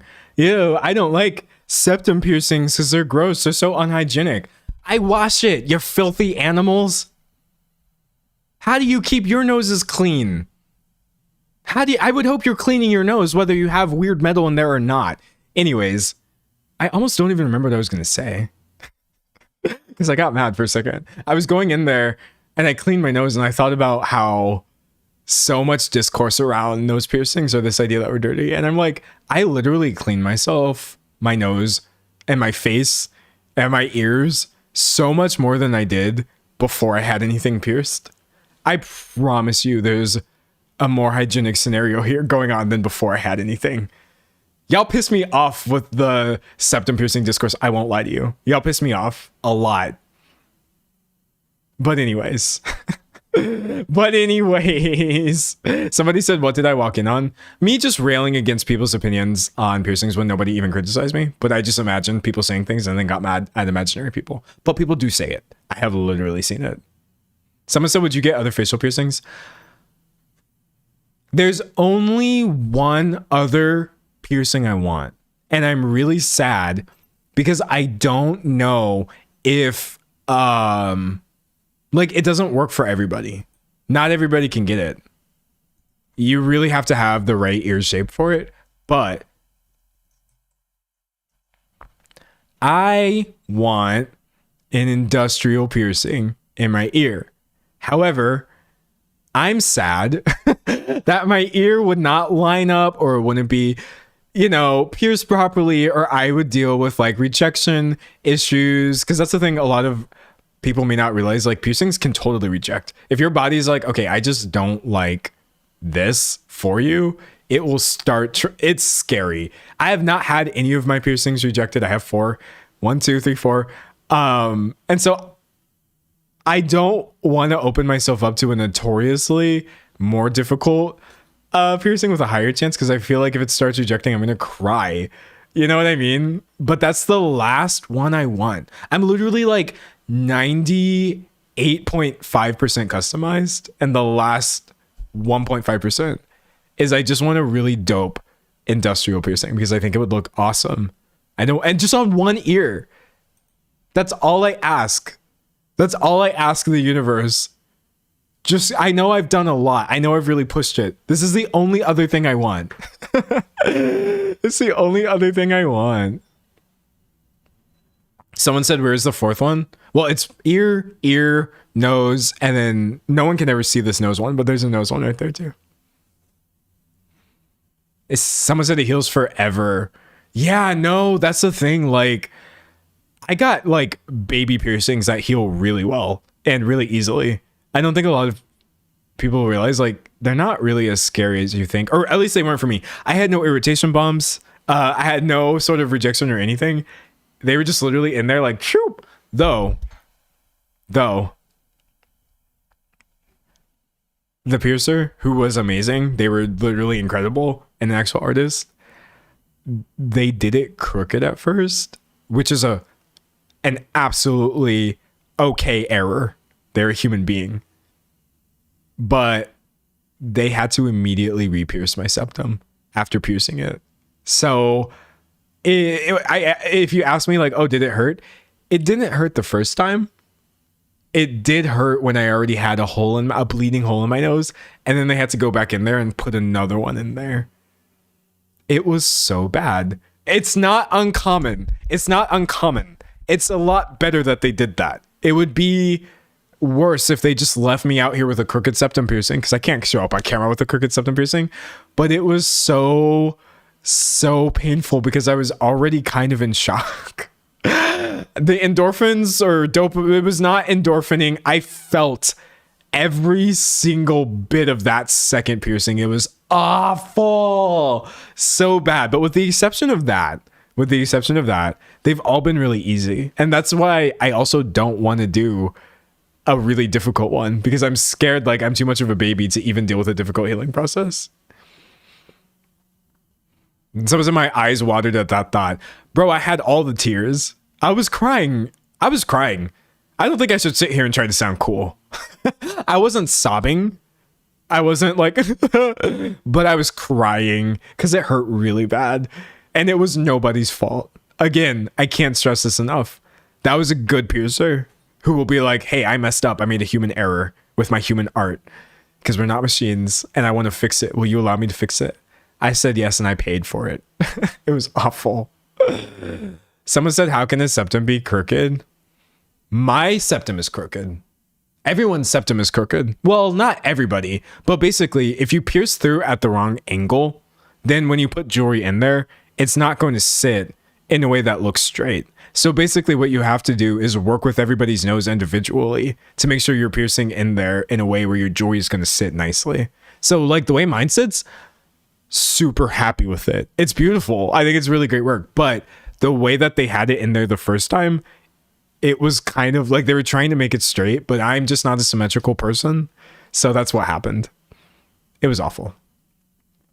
But I stan their work because they're so good, and it was so beautiful of them to be like, hey, I made a mistake and I'm sorry.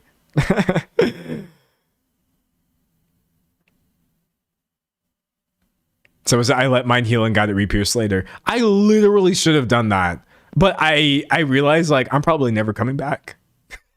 I'm probably never coming back until it's industrial time. So they made mine crooked but fixed it for free. Yeah. That's what anybody should do. If you ever get a weird piercing, a bad piercer will tell you that it's just your anatomy. They'll be like, oh, that was just your anatomy. Some people have crooked noses, bro.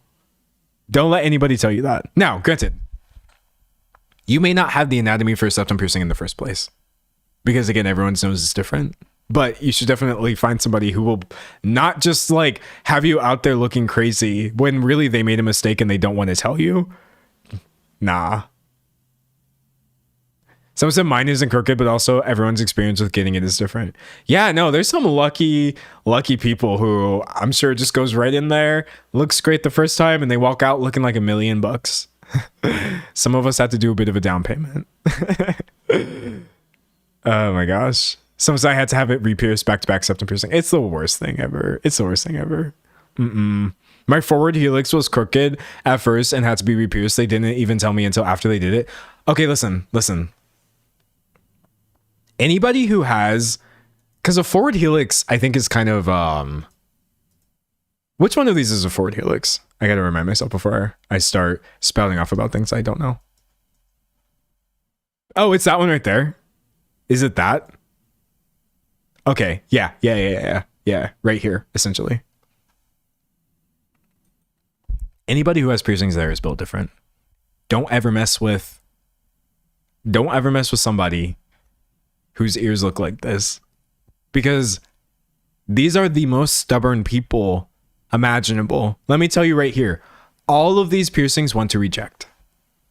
Nobody's, but this is probably the only place where your body will naturally let you have a piercing.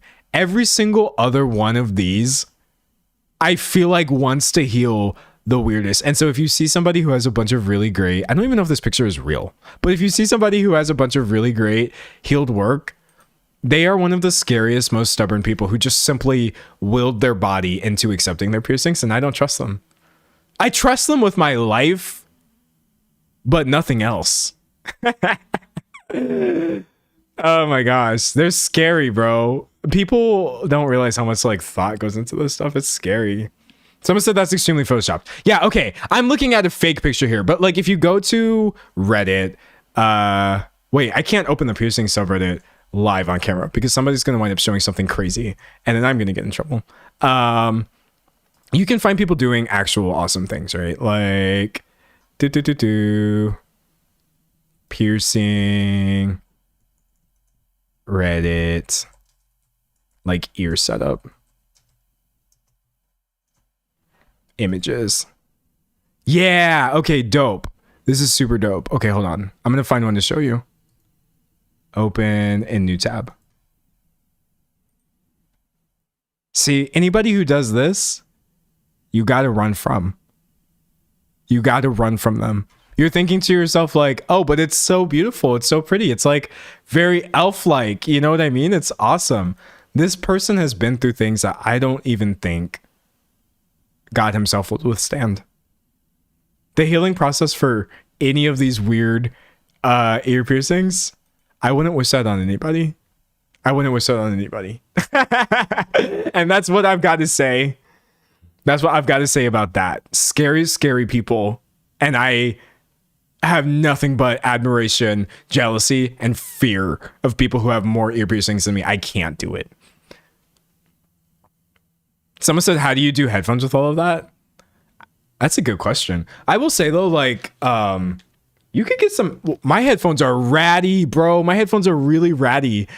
Oh, don't look at that. Wait, hold on. I like my headphones because I don't like just constantly buying new gear just because it looks a little old, but you can get headphones that have like really big, you know, cushions for the ears and stuff like that. So it's not that you will never be able to wear them again. I feel like, I mean, if you've got dingly earrings on, you should take those out.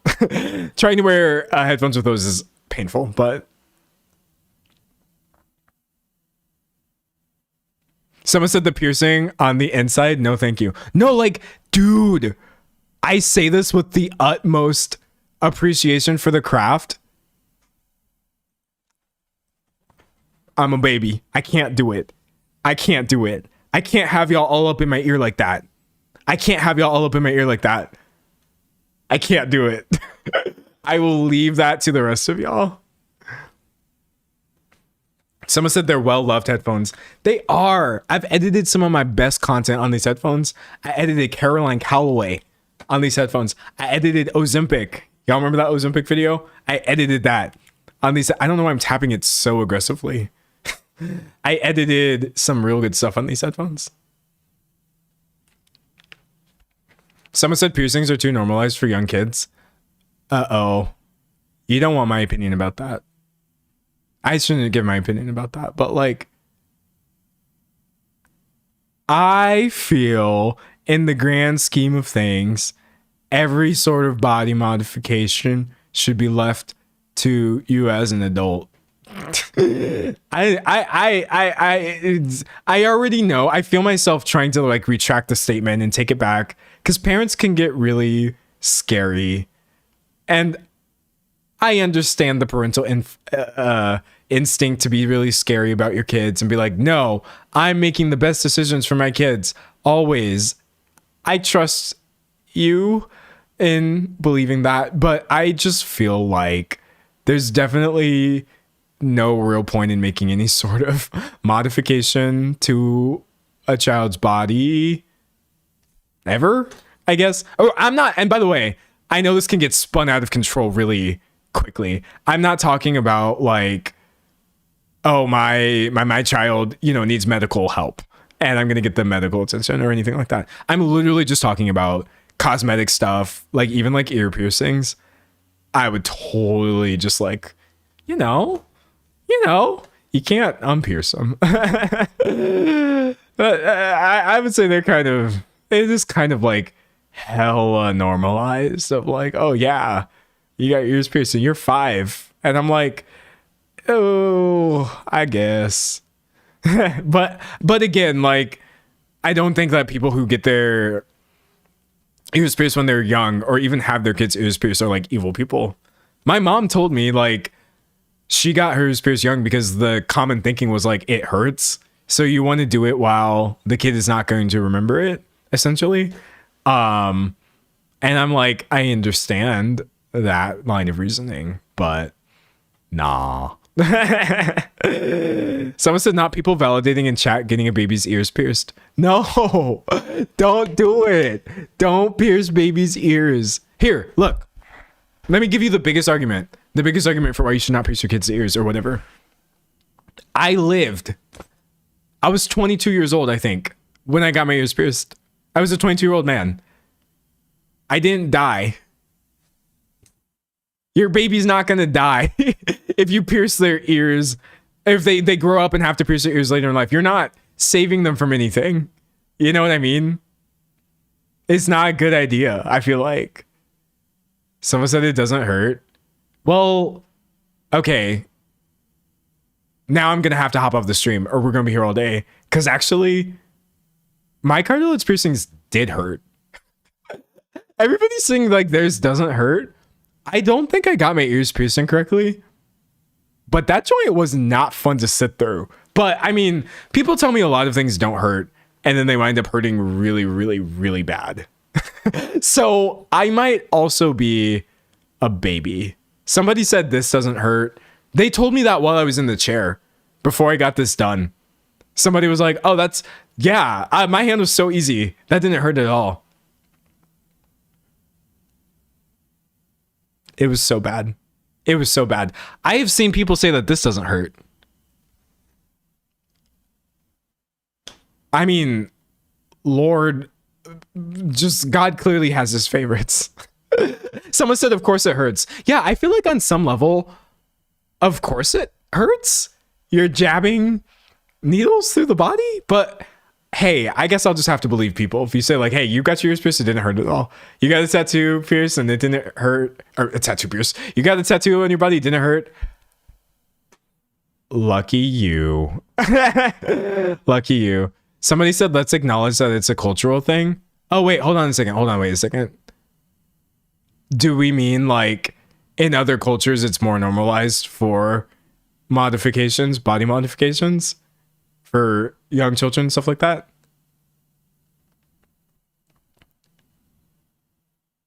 I can totally respect somebody's culture while also being like, hey, I literally just still feel like bodily autonomy is best left to people as individuals. it might be cultural practice to totally like modify your body when you're a minor and stuff like that. But like, I still definitely believe what I said without invalidating or making fun of anybody's culture. You know what I mean? Like, I totally acknowledge what you're saying. I'm just like, I think still right. I think. Hold on, chat. I would actually like to know. This is a great chance to educate me before I hop off of there. I don't think it's culturally insensitive. I really don't think it's a culturally insensitive position to be like, just let kids be kids. It doesn't matter if it's normalized in your culture to do these things. I believe so strongly in bodily autonomy, so strongly. I can't, and just like you're right to it as an individual. It's so important to me, honestly. I think where you want to be like not culturally insensitive is like not saying people are less than for doing things or this, that, the other. But yeah, no, I'm not knocking anybody. I'm knocking the attitudes. I think that allow people to sort of be kind of blind to the fact that like things should be your choice. I believe everything in your life should be your choice. People are saying my body, my choice. Yeah, I lump don't pierce kids' ears under my body, my choice side of politics, not under, oh, other cultures are bad because piercings may be a part of them. But that's just me. Ultimately, I can't control anybody, and I have no interest in controlling anybody, especially not controlling what people do with their kids, because like parents can be really scary. I feel like parents can be really scary when you don't have kids. I think the people who sometimes get the most pissed at me talking about anything a lot of times are parents. And I am not knocking parents. Parents are great. I think scientifically it's been proven that I wouldn't be here without my parents. But I don't know, bro. I do feel like there is this kind of brand. Hold on. The stream's running late because I'm complaining about a group of people. I do feel like there is a specific kind of parent online that is so vocally against anybody who does not have kids ever offering any sort of, but parting your lips to say what you think someone should or should not do when you don't have a child, when you didn't give birth or contribute genetically to the existence of a child. You don't get to say what parents should be doing with their kids. I disagree.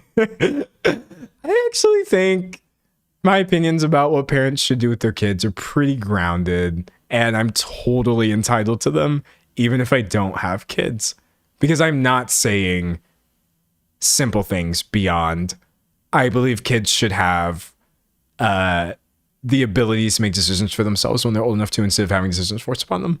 Or I believe kids should have environments where they can get help if they need it, outside of just their parents. I believe kids are people and not like property or like extensions of their parents.